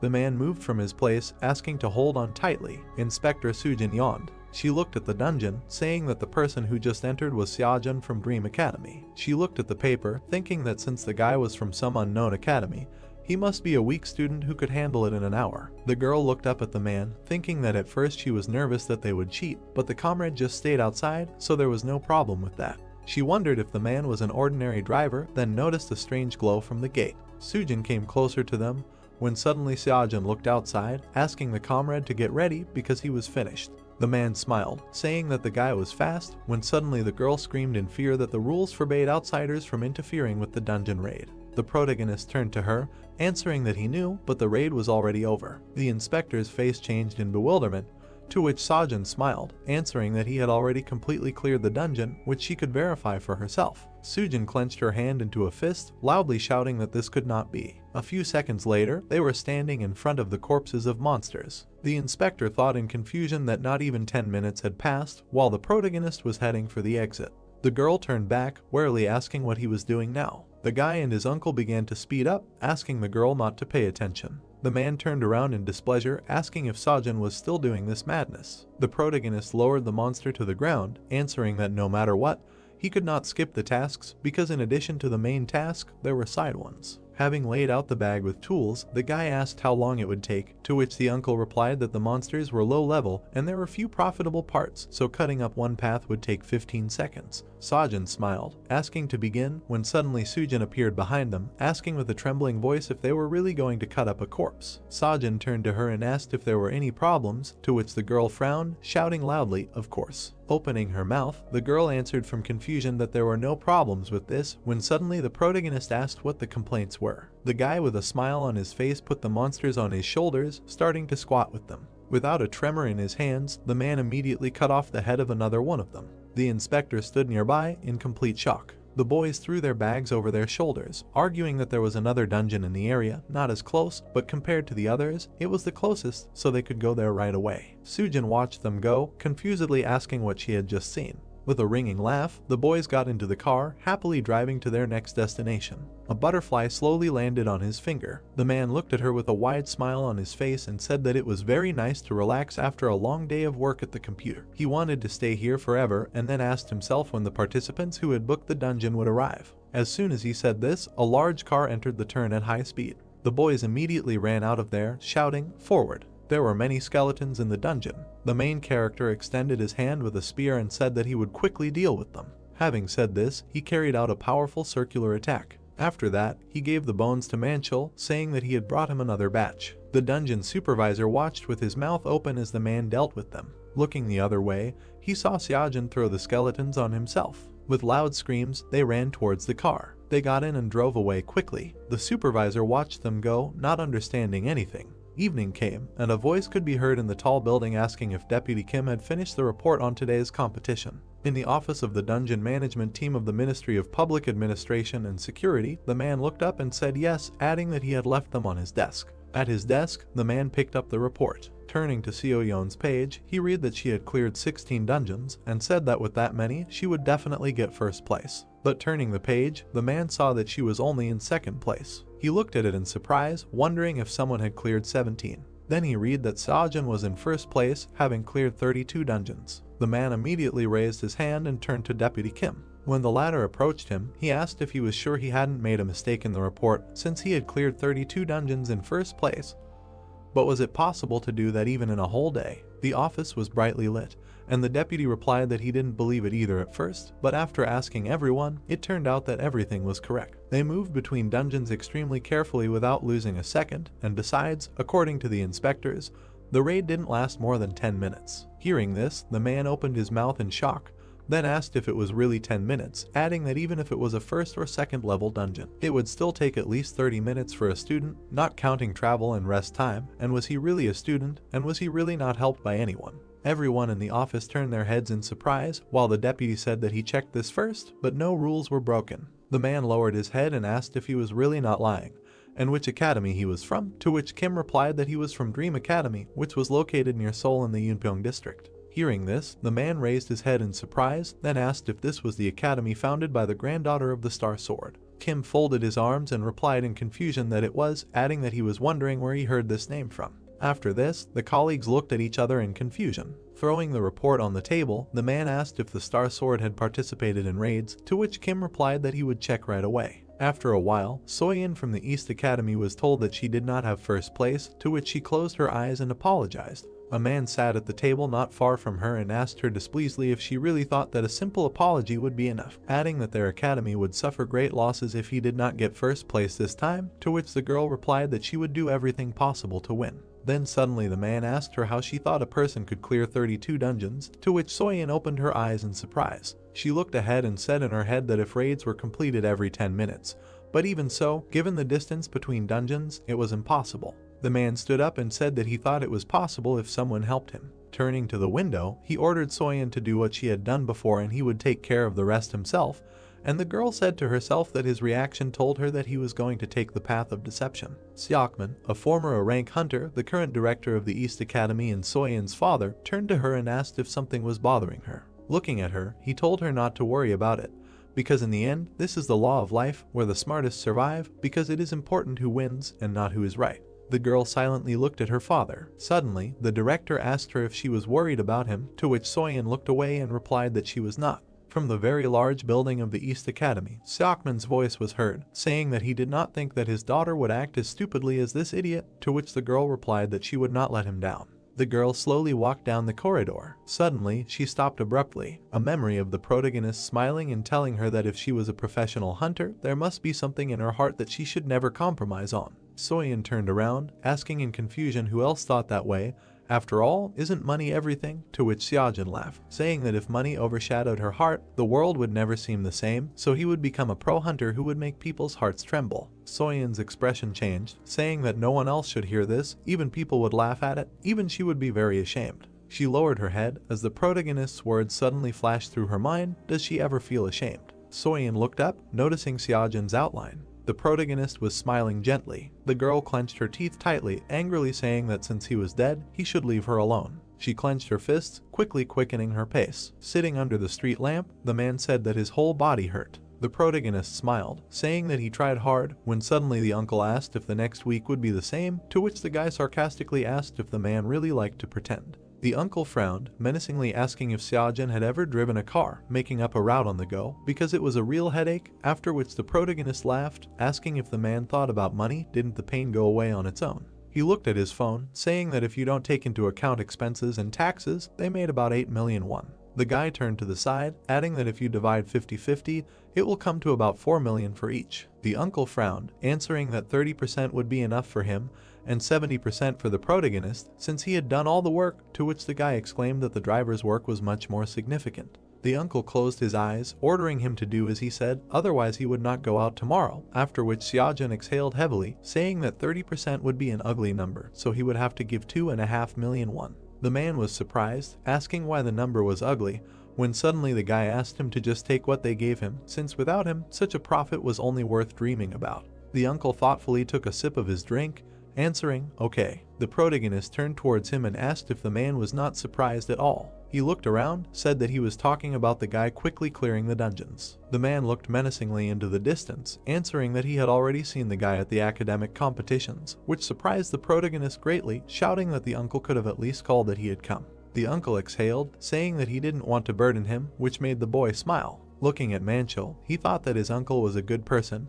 and although he was a straightforward person, he always encouraged him, because after the loss of his parents, Seojin had to pay off his debts himself, and his uncle took care of him, becoming a great support. He turned to Manchil, asking if he was thinking about opening a transportation company, to which the man asked where he would get the money for such a thing, and was the guy really capable of opening a company, which made Seojin smile, saying that he would be able to in the future, and the uncle exhaled, asking him not to bother his head with it now. On the second day of the competition, reporters pointed to the guys, saying that they were the same famous dungeon diggers. Manchil spread his arms wide, asking what nonsense, to which the guy exclaimed, answering that they were nicknamed that way since in addition to the raid, they managed to cut up the corpses of monsters, and in fact, they are talked about a lot. His gaze met Seojin, and he added that he made sure that there were no problems, so the guys can continue what they were doing. After some time, the sign said that Seojin cleared 41 more dungeons. The guy put his hand on his hip, saying that at this rate, victory is not far off, when suddenly his uncle added that if they do not win, it will be at least strange. Seojin smiled, shouting that there are 5 days left, so they need to cheer up, to which Manchil was indignant that he will not rest. The protagonist said that he would treat the man to something delicious if they won,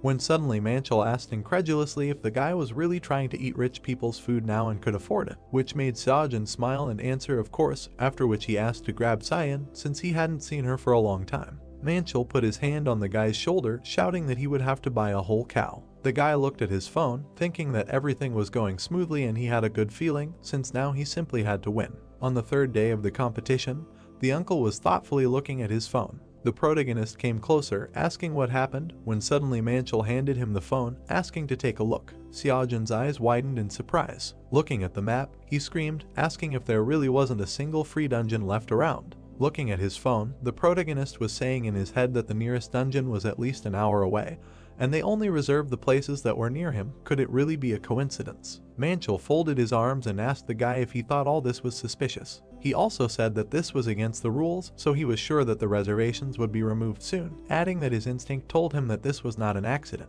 And the protagonist climbed into the car, saying that they did not know for sure yet, so they first needed to get to the nearest dungeon. But after the next dungeon, the same thing happened, which made Manchil scream across the street, could it really be the same thing? As a result, the table wrote that he only organized 10 raids and Soyeon 25. Seojin looked at his phone and said that something very strange was happening.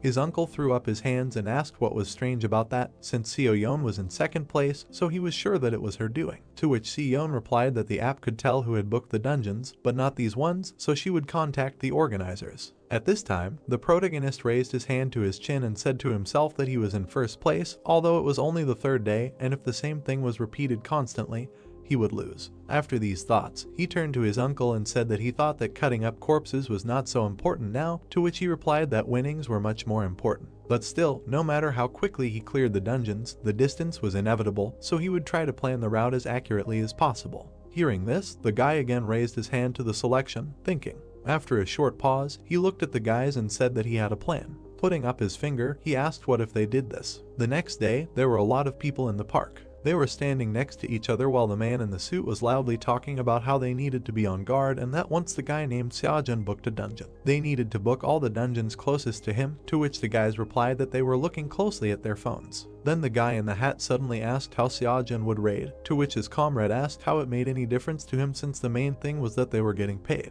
Suddenly the man in the suit raised his hands and shouted loudly for everyone to get ready since the main character had booked a dungeon, adding that like yesterday, they were booking all the dungeons within an hour's drive of him, but booking them all at once would be suspicious, so they would do it gradually over the course of 10 minutes while he was redoubting. The guy turned to the guy in the hat and told him not to forget to pay, to which he chuckled and said that he knew about it so there was no need to worry about it.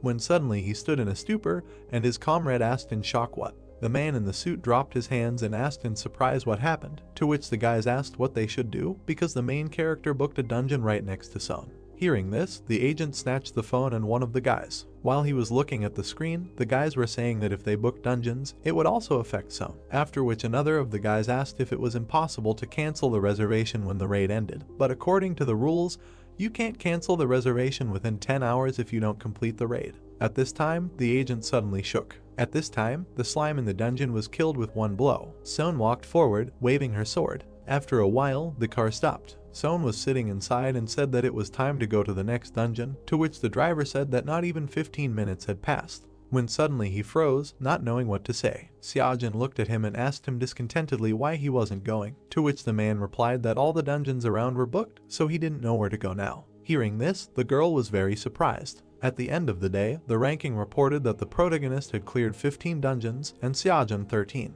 Xiaojun remembered the map and said to himself that at first he thought it was a coincidence, but it turned out that it wasn't, so he booked next to it, but because of this he would also lose a lot, but now the ranking would be stable. When Xiaojun came to her father's office, he stood up from his chair and said that he knew she would notice, but he didn't expect such a reaction from her. But she didn't have to worry, because he had already thought of another way, so she should continue in the same spirit. Hearing this, the girl closed her eyes and quietly replied, "Okay." The 5th day of the competition came, and Xiaojun was already standing in front of the dungeon. The protagonist and his uncle met her, and Manchil, folding his arms, said that this was their comrade in misfortune. The inspector saw this and said that quarrels between the participants were prohibited, and that breaking the rules would result in disqualification, to which the protagonist pointed to the dungeon and said that they were not arguing, it was just that their dungeons were close. Soyeon looked at the guy and asked if he was really Sajun, to which the protagonist smiled and asked if she was really Soyeon. Coming closer, the protagonist said that whoever won, everything should be fair between them, because even though this was a competition, didn't it start with good intentions? The girl tensed up, answering that listening to the guy, one could conclude that she was playing unfairly, after which Sajun laughed, saying that this was not what he meant. Closing his eyes, he walked past her. Son looked at his back, wondering if the guy really had good intentions. She lowered her head, adding that it was a joke because she was hearing about good intentions for the first time, since such a concept does not exist in this world. She knew that people were selfish by nature, and whatever they did, their actions were based on personal gain, helping when it was beneficial for them and then abandoning. The girl grabbed her sword, thinking that there was no place for good intentions in this cycle. Son headed towards the monsters, saying that they needed to be dealt with quickly. After some time, she went outside, while the guy smiled, saying that he had heard rumors, but seeing it with his own eyes, he realized that it was simply unimaginable. Son turned to the side in surprise. She watched in horror as the protagonist and his uncle quickly butchered the monsters. Her gaze met Sajun's, and he suddenly asked if the girl had finished the raid, since she was faster than he thought. The guy sheepishly pointed to the portal, asking if she didn't want the corpses, could they take them? After a few seconds of thought, Soyeon allowed them to do whatever they wanted, when suddenly the protagonist began to thank her. The girl stood in place, looking ahead intently. She frowned, looking after the guy running away with the monsters. Without taking her eyes off the protagonist, Soyeon asked what he was doing, when suddenly Sajun turned around, asking if she was talking about exercise. The protagonist smiled, asking if she was talking about corpses, since they bring in a lot of money, which made the girl look at him from under her brows. She turned around abruptly, saying that it was a waste of time. The girl walked forward, thinking that there was no place for good intentions in this world, as well as hunters with good intentions, after which she remembered her brother's words, thinking that the time had come when anyone could become a pro hunter, because over time it had become a common profession. The girl confidently walked towards the car. A loud explosion was heard from the ground, throwing mana upward. Minchel held onto his sword, asking Kalia if he hadn't said that this was a 6th level dungeon. Standing on the dragon's head, he menacingly asked why there were 10th level monsters here. Kalia put his hand to his chin, saying that when measured, it was definitely level 6, and perhaps Durek appeared here due to distortion. To which Minchel replied that this was nonsense, because distortion could not appear in this way, so he believed more that this was the work of the Truth Order. He frowned, menacingly adding, just like 30 years ago. Kalia looked at him, saying that he understood the concerns completely, but he swears on the honor of the Order of Truth that they did not do it. When suddenly a female voice was heard from behind, ordering him not to dare to start a fight in front of her. Jimin adjusted her hat, saying that she would also investigate this phenomenon, when suddenly Minchel asked in confusion what she was making a fuss about and why she was here in the first place. The girl frowned, telling her grandfather that he himself knew that the master was not in good health. The man began to complain when suddenly Jimin loudly shouted that his manner of speech had not changed with age. A stream of mana appeared in the air,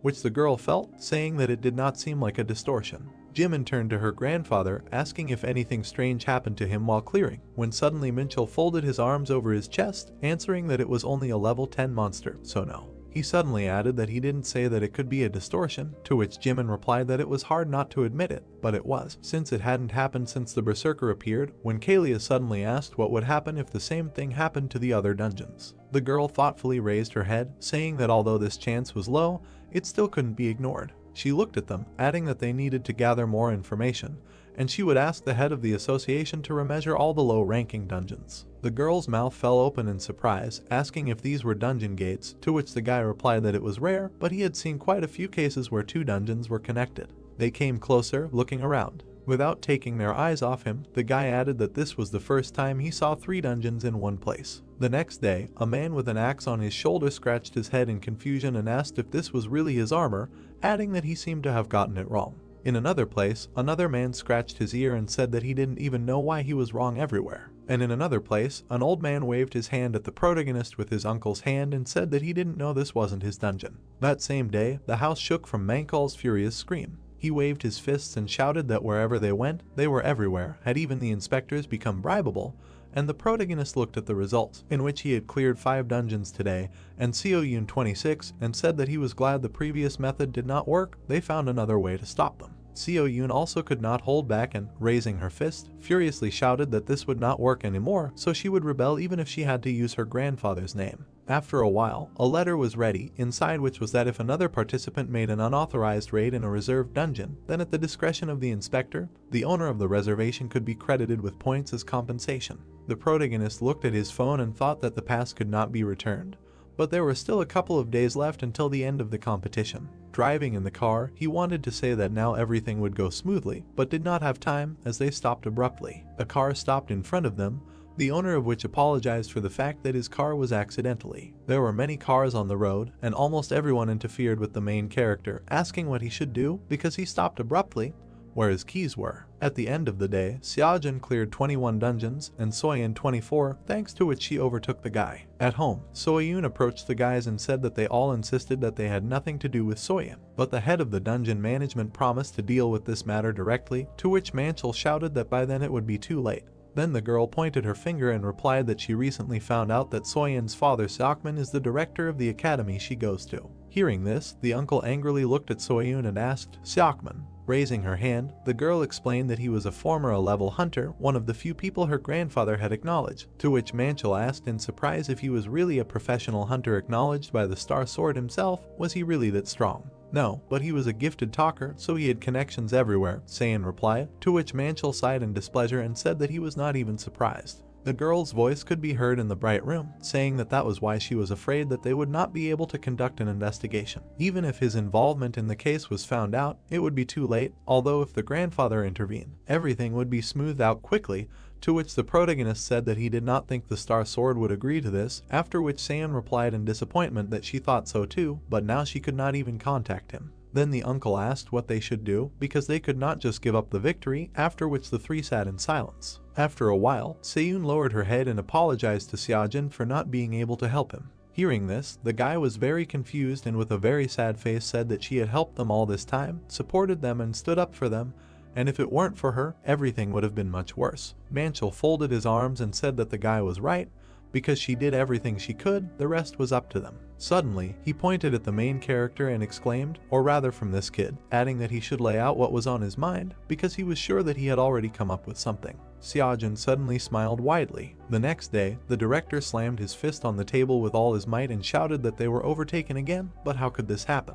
The subordinate stood not far in front of him and answered that he thought that he only booked a dungeon when he was already near it, so it was impossible to predict where he would go next, to which Sakman shouted that they should stop him by all means. At this time, the protagonist ran out of the portal and his uncle shouted that it was time to go further, and the director shouted in shock, asking if it really took him only 5 minutes to book and clear the dungeons, ordering after that to bribe the inspectors, because they were ready to do anything for money. But now it was not the inspectors who stood at the portals, but the people from the dungeon management, because the academy had complained about them. When the director was informed about this, he jumped up from his chair and asked if the governing council had really come only because of the academy's complaint. What kind of academy was this? Who was this hunter? To which the guy replied that he could be wrong, but there were rumors that the academy was founded by the granddaughter of the Star Sword. Hearing this, Sakman introduced the old man and froze in shock. After a short pause, he shouted throughout the building for his subordinate to find another way, because this time their academy would definitely win, and if they lost, he should be prepared for the consequences. Son killed monsters and the protagonist did the same.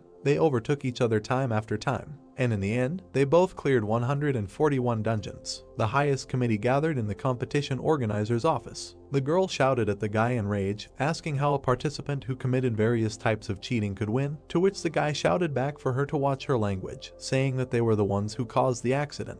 While they continued to quarrel, the third man suddenly jumped up from his seat and ordered everyone to calm down. The man looked at the girl, saying that the committee had come to the conclusion that there could be no draws. Looking at the sarcastic Sakman, he added that since there was no hard evidence that Seo Yeon had cheated, disqualification was impossible, so there was one suggestion. Yeon Seok looked ahead, seeing that the guys had arrived. In front of him, he saw member Seojin. He then looked to the side, noticing Seo Yeon next to him. The leader smiled, saying that since they had come, he would explain how the final round would proceed, after which the winner would be determined. The members approached him with interest. Yeon Seok raised his hand, saying that the rules were simple since the guys could choose one of 3 dungeons, and proceed to the second one after completing the raid of the first one. He smiled, saying that the one who cleared 2 dungeons wins, when suddenly the protagonist inquired, asking what the point of raiding the second dungeon was if, in fact, the one who completed the first one faster wins. The leader lowered his head, saying that they wanted to do that at first, but they couldn't find a suitable place where 2 dungeons were connected, so they chose this one since he couldn't leave those dungeons unattended. Scratching his head, he asked if the winner should have more dungeons cleared than the second place, when he suddenly added that all 3 dungeons have 2 difficulty stars, but there is no difference between them, so the participants can discuss which dungeon they want to go to among themselves. Seojin turned his gaze to Soyeon, thinking that it was unlikely that she had set something up this time either. Without taking his eyes off her, he asked if he could choose first, to which she sighed, allowing him to do as he wished. He pointed his spear forward, saying that he would go to the right, after which Soyeon immediately replied that she would go to the left. The participants approached the gate. Finally, the girl turned to the guy, asking him not to cry later. The protagonist turned to her in confusion, when suddenly Yeon Seok raised his hand up, asking them to get ready. He suddenly waved his hand, ordering the participants to begin. Seojin confidently ran inside. Frowning, he wondered what the girl meant. The guy sped up, thinking that he didn't care, because now winning was much more important. The protagonist looked around warily, thinking that there would be ordinary kobolds here, but not to mention them, he didn't even hear a single sigh, wondering if it was something else. Walking further, he thought that it was somehow strange, because 5 minutes had already passed, but he hadn't encountered anyone. In horror, he suddenly stopped abruptly, gritting his teeth from a terrible scream. The guy noticed the paw of a monster, thinking that it was definitely not a kobold. The monster immediately appeared, jumping forward, when Sajin suddenly recognized it as a manticore. The guy looked up at the approaching monster, confusedly wondering what a level 4 monster was doing here. He frowned, wondering if there was a mistake in measuring the dungeon. The protagonist clenched his teeth in anger. Enveloped in mana, he swung at the monster with all his might. Having lost its head, the manticore fell to the floor, bleeding. Sajin quickly ran forward, thinking that although he dealt with the manticore quickly, it took a very long time. He approached the gate, tensely thinking that Soyeon had most likely already completed the raid. He jumped out when suddenly the leader called out to him. The guy was very angry, shouting loudly that there was a manticore in the dungeon. Yeonseok asked in confusion if the manticore was really a level 4 manticore, to which the protagonist shouted that the man could see for himself, after which Yeonseok asked in disbelief if the contestant had really defeated the monster on his own. Seojin angrily shouted that it was unfair, so he was demanding a rematch, to which the man put his hand to his chin, replying that he completely understood this request. He closed his eyes, adding that it would be difficult to cancel the competition right now since Soyeon had not come out yet. The protagonist's expression suddenly changed. He was so shocked that he could not utter a word. The boy turned to the gate, saying that it was strange. He took a step forward, saying if there really were kobolds inside. The girl looked around, while Seojin added, asking what the girl was doing inside for 10 minutes. In the past, the boy's wound on his cheek was smeared with cream. He sat on the floor and said that their Soyeon's hands were simply ruthless, then asked if she would really go over to the side of the monsters when she became a professional hunter. To which the girl replied with displeasure that he should stop talking nonsense, then asked why he listened to his father. Hearing the boy answer that you can't deceive people for your own benefit, he does not want that even if he has to go against his father's words, the girl looked at him sadly. The guy closed his eyes and added that if Soyeon was a professional hunter, there must be something in her heart that she should never compromise on, to which the girl exclaimed, "Here we go again." She clenched her fists and screamed furiously, which was no longer funny, then asked if he knew that people called him a reckless fool and what if it made things worse. Because in this world, all the problems are only from kindness, so he should not jump over his head when he can't even take care of himself. She continued to scream and ask for something that cannot be compromised. The guy looked at her with a smile on his face while she screamed for him to wake up, because now is the age of professional hunters. The era of heroes has passed, or they are completely dead, like that. There are no more in this world. But when the guy said there are, Soyeon stopped in surprise. He put his hands on his feet and added that there are as many of them as there are honest and incorruptible politicians. It was very dark outside, and the girl said discontentedly that talking to him was comparable to a dialogue with a stone. After a while, Sohn was running in the heavy rain. She ran between people, asking to let her pass. When she stopped, tears flowed from her eyes. She stood in front of a dead body that the medics were going to move and said to herself that her brother was the most reckless fool in this world. Later, in her father's office, the director said that he knew that his son was stupid, but to protect some stranger, after which he asked if Sohn would disappoint him. The girl silently stood opposite and said to herself that her brother died trying to help others, not knowing his place. Looking at her father, she firmly answered, yes, adding in her head that she was not like her brother, and when will she not live like him?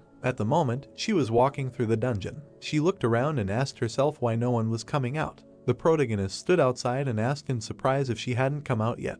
The inspector raised his hand and replied, yes, the participant Sohn was still inside the dungeon, so the guy won even under these circumstances, but he had one dungeon left, and the prize was his. Sojin looked at the man in surprise and said to himself that this was strange, something clearly didn't add up here. He remembered the huge manticore and said to himself that he was sure that the dungeon measurement error was not just an accident, but another trick from Sohn. But then why? When suddenly the second inspector with the device in his hand suddenly shouted, why all of a sudden? The first inspector looked at his colleague and asked what happened, to which he replied that the mana meter was acting strangely.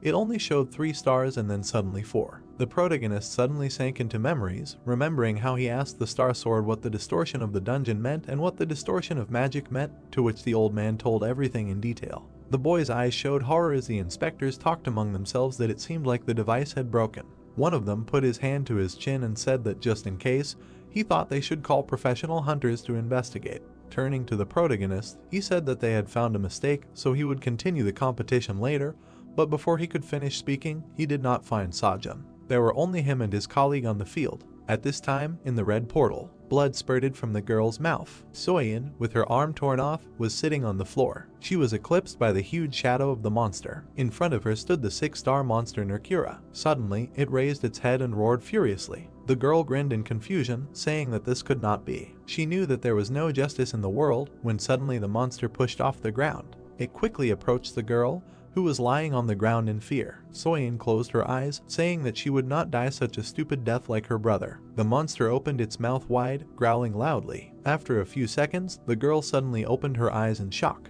She looked up, noticing a silhouette. The protagonist was protecting the girl, blocking the monster's attack. The guy, trembling in his body, asked if the girl could move. Soyeon frowned, when suddenly he added that she needed to quickly get out of here since time was running out. Using all his strength, Sojin clenched his teeth. Soyeon gathered her strength, shouting loudly, "What is the protagonist doing here?" The guy jumped, thinking that a 6-star monster should be attacked only with his feet. He soared into the air, menacingly calling out to the monster. With glowing eyes, he shouted loudly when suddenly Seojin thought that he had succeeded because the monster switched to him. Nerkira suddenly swung his paw hard. He menacingly tried to attack the protagonist. Seojin blocked the attacks, thinking that he was one move away from being a dead man. He jumped to the side, thinking that the monster's movements were somewhat familiar to him, and if he continued to deal damage like this, Nerkira did not take his eyes off the protagonist. He tilted his head and then pierced the guy's shoulder with his horn. Seojin immediately felt hot and could not make a sound. The monster swung its head, throwing the guy far away. Bleeding, the participant landed next to Seoyeon.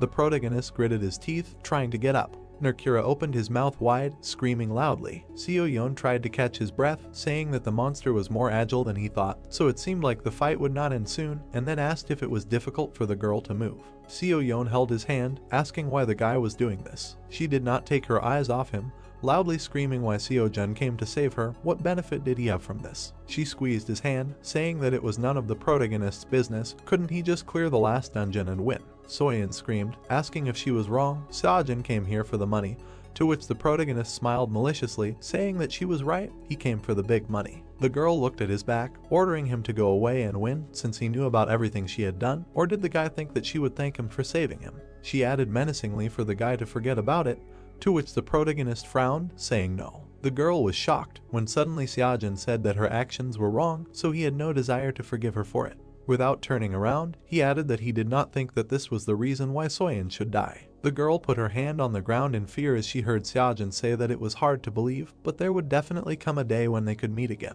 The protagonist continued to say that he also didn't think that was a reason why he shouldn't help her. Seojin started to remember the past when the guy said that he was a person who didn't care about any benefits, and he acted without thinking, all for that. The protagonist turned around, having finished becoming her hero, when he suddenly frowned, shouting loudly that there was no reward in the world more valuable than saving a person. The monster was enveloped in mana, then opened its mouth wide. With wild eyes, it released its claws, heading forward. Seojin grabbed the spear, shouting that he had squeezed it. The monster howled. It rushed straight at the hero. The youth opened his eyes wide. It looked at its opponent. Suddenly, an image of Chiron popped into his head, saying that intuition is part of the mind. But most students don't quite understand the meaning of these words. Their essence is that part of the mind means assessing what is happening. The guy remembered watching this lecture, recalling the words that if you just assess the situation, then there will be no time to make a decision, but most of their students perceived this incorrectly and decided to abandon assessment and thinking. Chiron stopped, asking if this was what he was talking about at the very beginning.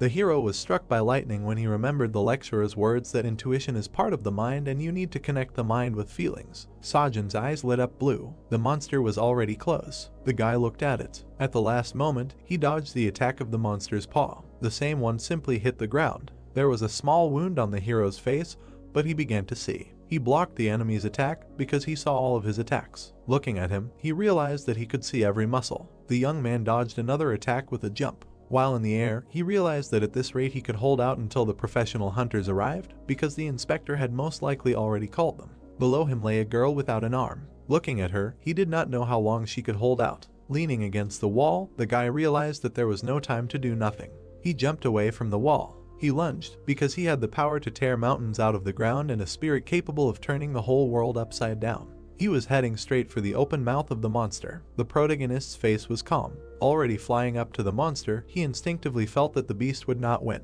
He gripped the spear tighter. With his eyes wide open, he decided to use the aura with the spear. The hero screamed as he flew up to the monster. The girl looked with her eyes wide open. A guy was standing in front of her. The monster was defeated with one blow, but Soyeon could not believe it. The young man stood leaning on a spear. Taking the girl by the arm, he said that he would die of embarrassment, helping her, asking if she was dead at all because his efforts were not in vain. She, holding the guy's hand, answered that she was not dead. Standing in front of her, the guy added that they did not have time and needed to leave quickly. The weather was clear. The man asked them where they had gone and suddenly shouted, asking if they were okay and what had happened inside. Seojin replied that he would explain everything later, but now they needed to call an ambulance because someone was unwell here. The man stood with his back to them and shouted for someone to call an ambulance quickly, because they had an emergency. The guy looked at the girl when she said that she did not consider him her benefactor. He sat next to her when she said that she still thought that he had made a mistake. The young man replied that she should think as she wanted because he did not want to save her. The field where they were sitting was visible. Someone was shouting about how this could have happened because they urgently needed to go to the hospital. Seo Yoon was carried away on a stretcher, and as soon as the news about the dungeon clearing competition came out, society stood on its ears. That same monster that appeared in the Z-level dungeon.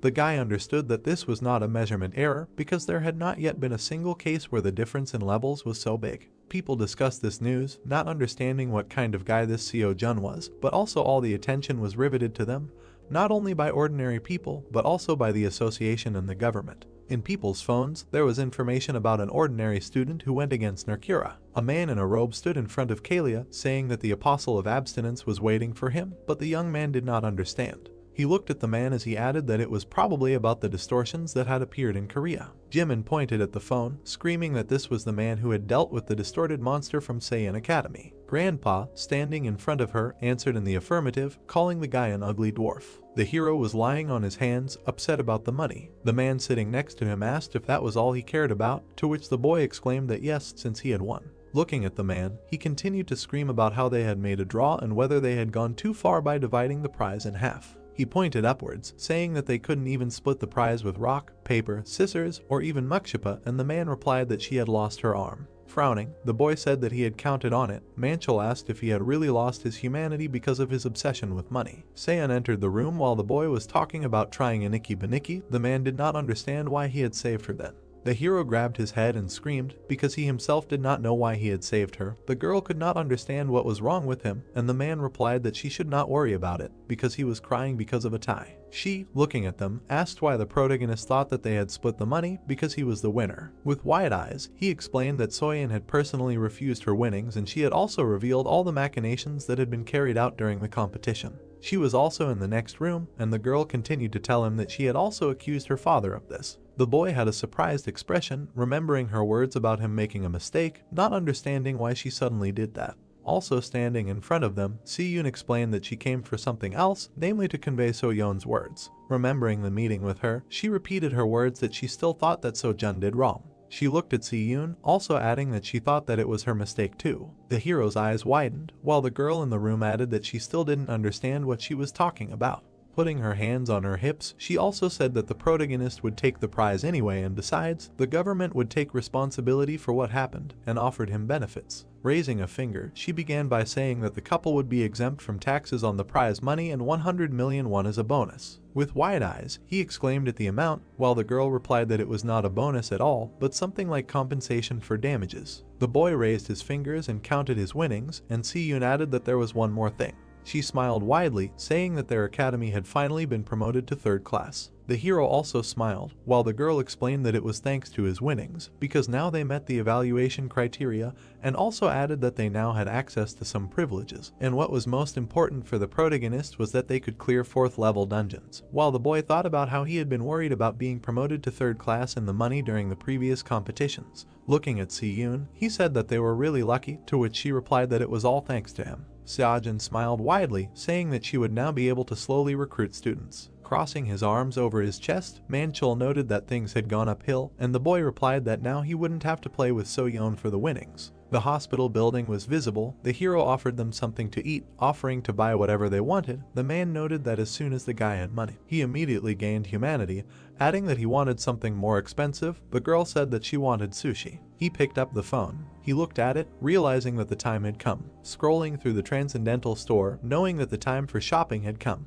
The hero, looking at the phone in surprise, exclaimed that the price had increased to 400 million won. He looked at the Longinus spear, saying that only recently it cost only 100 million, and the problem was that he did not know how the cost calculation works, because it is unclear how to wait for the moment when the price will be the most profitable. The protagonist, frowning, thought that if the price continues to rise, then he will not only save, but also lose a lot of money. Scrolling through the store, he decided to buy another weapon. He looked at all the things on offer and concluded that the spear would be the best choice, not knowing whether he should buy it. Suddenly, flashbacks of the unsuccessful chance of buying popped up in his head, although he knew that the goods looked good, but that was always the case in the photo and he shouldn't buy blindly. Even though the price was quite low, also not understanding why goods that deserved a price of tens of billions were only priced at 100 to 200 million won. Even if it was a replica, how could it be that price? Putting his hand to his chin, he wondered if it was possible that such a tasty price was just a lure for inattentive students who would want to buy it at one price and then, without looking at the changes, poke at a higher price after the adjustment, but did not have time to cancel, concluding that it sounded rather implausible because there was no need for anyone to do such a thing. Looking at many things, he did not understand why the store did not write in detail about the product. Because of this, you have to guess what advantages or disadvantages the product has based on a short description. Crossing his arms, he said that it was like buying a pig in a poke. It is also unclear whether it is worth it or not, because checking assumptions about the product cannot be possible, because he will only be able to find out about it after the purchase. Suddenly looking to the side, he assumed that there may be customer reviews in the community. He opened the discussions on his phone, also remembering that for some reason that he had long forgotten.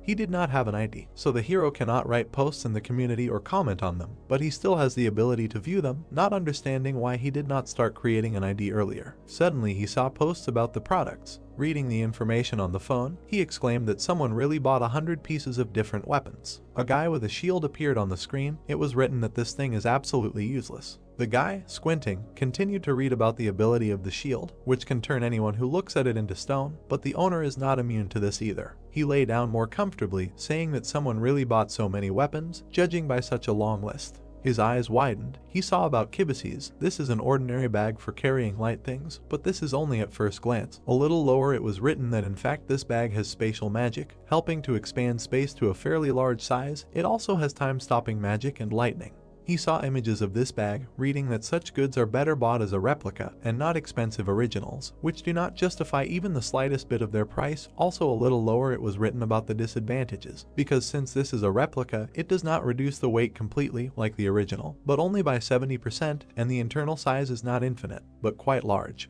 Getting out of bed, he saw a score of 100 out of 10 because he really recommended buying it. Looking at his phone, he remembered that a bag with such a name was owned by the god Hera from Greek mythology, after which she gave it to the hero Perseus, who killed Medusa with it. He started looking for it in the store to find out the cost. He saw the price of 100 million, surprised that it was very small. The guy put his hand on the back of his head, saying that considering all this, such a bag would be quite a useful thing, although it was a little pity that it would not be able to completely reduce the weight. Suddenly, he froze. Opening his mouth wide, he realized that it would be very useful anyway without completely reducing the weight. It was already night over the hospital. He decided that he had to buy it. 3 days later, the hero was already holding this spear in his hands, saying that it looked simply magnificent in real life. Taking the bag in his hands, he also added that, as with the kibises, it would be necessary to test its effectiveness, although he already felt an unusual aura emanating from it.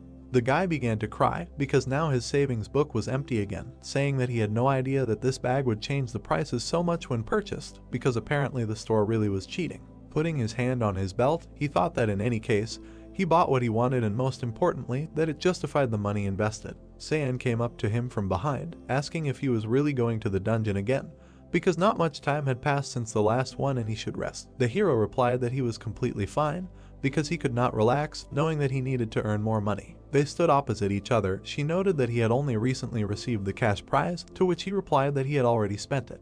The girl looked at the guy and exclaimed that he really managed to spend 400 million won. The protagonist handed her the spear. The boy beamed when she told him that he still decided to buy it despite complaining about his empty pockets. The roofs of the buildings were visible. She said that it was his personal money anyway and she would not say anything about it. A torch was visible. They entered a 4-star dungeon. The hero told her to stick to him, because if it suddenly became dangerous, it would be easier for him to protect both of them. Gargoyles stood in front of them. One of them opened her mouth wide. Lowering the spear, the guy thought that since this was a dungeon of such difficulty, the monsters here should have the highest defense rank. He rushed at them, thinking that in this case, the monsters would be perfect for testing the spear. Swinging it, he decided to use it without magic first and see how much damage it would do. The gargoyle's eyes glowed red, and the boy understood that his weapon had to do at least some damage, and then, if it suddenly became dangerous, he would put magic. He struck one of them. It flew into 2 pieces. The hero looked at it, perplexed. Pointing his finger at the monster, he asked the girl what it was. She, wide-eyed, did not understand why he was asking her. They were still looking at the monster. Smiling, Saiyan realized that even now, after all his improvements, he was able to surprise her. The boy chopped gargoyle after gargoyle. He continued to kill monsters, but the girl did not understand why they were cut as easily as tofu, because in their days they really consisted of beans. The hero took out a bag, saying that not much had accumulated, but it was worth trying to collect them. She looked at the boy, thinking that such a small bag could hold very little. Getting up from the ground, he noted that although it reduced everything by 70%, it still felt heavy. He began to pour the gargoyles out of the bag, saying that he would use it at the end of the raid. The girl, looking at him, asked about the prize because it really wasn't 400 million won, but dollars, to which the guy answered negatively. Raising her hand, she asked how he bought all this then. The guy, looking at her, answered that he bought it in a hunter's shop, which he accidentally ended up in, and the girl exclaimed where such a shop was. The young man, coming closer, explained that this shop was located in a dark alley next to his house and was intended for academy students. The girl exclaimed again that it was really possible to buy such cool spears and bags there for only 400 million, asked to show where it was. The girl smiled widely while the hero answered her that she would not be able to go there, because the last time he went there, the owner said that he was planning to close the store and go on a trip. He was all aglow, realizing that he was lying. They walked on. The girl said that if Xiaojun said so, then she would believe him. There were flags hanging on the walls. The corridor was endless. Suddenly, something fell. They heard it. There were many gargoyles in front of them. The guy said that it would be very dangerous here. The girl, taking the hilt of the sword, answered that she would take care of them herself, but the guy asked her to stop. Looking at Xiaojun, he asked her to let him kill them himself because he just wanted to try something. Holding the spear in his hands, he realized that the spear was actually many times stronger than he expected. Remembering how he cut the gargoyle, he realized that he did not even put magic then. Taking a stance, he decided to try putting magic into it. His spear was covered in a blue glow. Remembering all his past battles, he lowered his head. Opening his eyes wide, he thought of complete destruction. His spear was being filled with energy. The girl's mouth opened wide. She looked at his spear, not understanding what kind of terrifying power it was. The gargoyles threw themselves at him. They attacked him from above. The guy raised his head and looked up. He released all the accumulated energy in the spear. The spear took on its normal appearance. He still stood, holding it in his hands. Saiyan's eyes opened wide, not understanding what happened. There was a huge hole in front of the hero. This spear, which according to myths pierced Jesus hanging on the cross, the young man thought that even despite the history behind this weapon, he thought that it would be a so-so weapon, hoping that it would at least work a little. Remembering what he did in the dungeon, he said that he had not made a mistake with his choice and apparently his eye was trained in some sense. He looked at the phone, also realizing that he had not made a mistake with his choice of kibises, which also pleased him, deciding to rely on student reviews in the future and also to buy more weapons, saying that the more goods he bought, the cheaper he would be able to buy weapons later. Clenching his fists, he realized that he needed to watch as many lectures as possible. The girl, looking at the young man, said that she wanted to tell him something. The guy stopped during a squat when she said that Jimin's sister wanted to see him, asking if he minded. The hall was visible. He replied that he did not know such a person, to which she replied that she did not even know how to describe her. Raising a finger, she added that he would probably understand better if she told him that she was a student of a person who was given the nickname Devil. The hero remembered who they were talking about, because in that case, Jimin was the same girl who no one could compare to except the devil himself. Pointing his finger at himself, he thought about whether this was the same one who was awarded the title of the devil's successor, asking why she wanted to see him, to which Saiyan replied that she just wanted to ask about the penultimate conquest of the dungeon, which thundered throughout Korea. The guy looked away, thinking that since she knew about the last case, it means she was interested in how he dealt with the monster then. The girl added that if he did not want to, he could refuse, because she would not allow his sister to press him too much and could easily refuse, citing the fact that the young man was not feeling well. He remembered how the star sword pressed him, asking that she would really behave like him, to which the girl replied that her sister was not even close. He put his hand on his waist and replied that he didn't mind in that case. She said that she would text her now, and as soon as she told him the time and date, she would let him know. She typed a message on her phone. Smiling, the girl sent it. Suddenly, Jimin appeared behind her. Saiyan exclaimed in surprise. His sister took off her glasses while Saiyan was talking about whether she really planned to come here anyway regardless of the answer, to which she replied that she foresaw that he would not refuse. Smiling, she asked where the guy that grandfather praised so much was. With wide eyes, she shouted that this could not be. She looked at the hero, not believing that this person could be a high school student. Frowning, she exclaimed about where he could get such a thing. Pointing her finger at him, she interrupted him, asking where he got it. The boy looked at her, saying that he would be glad to answer, but could she clarify what the object was? She answered that he knew everything and was just pretending to be a fool. Seo Yoon grabbed her sister, asking her to calm down, because Seo Jun really didn't understand what she was talking about. Jimin screamed at her to let her go, because she had to find out where he got it. The protagonist watched this with wide eyes. Jimin sat on a chair, while the girl apologized to the guy for her inappropriate behavior, because she usually doesn't behave like that. It's just that when she's interested in something, she starts pushing like a tank until she finds out the answer to the question.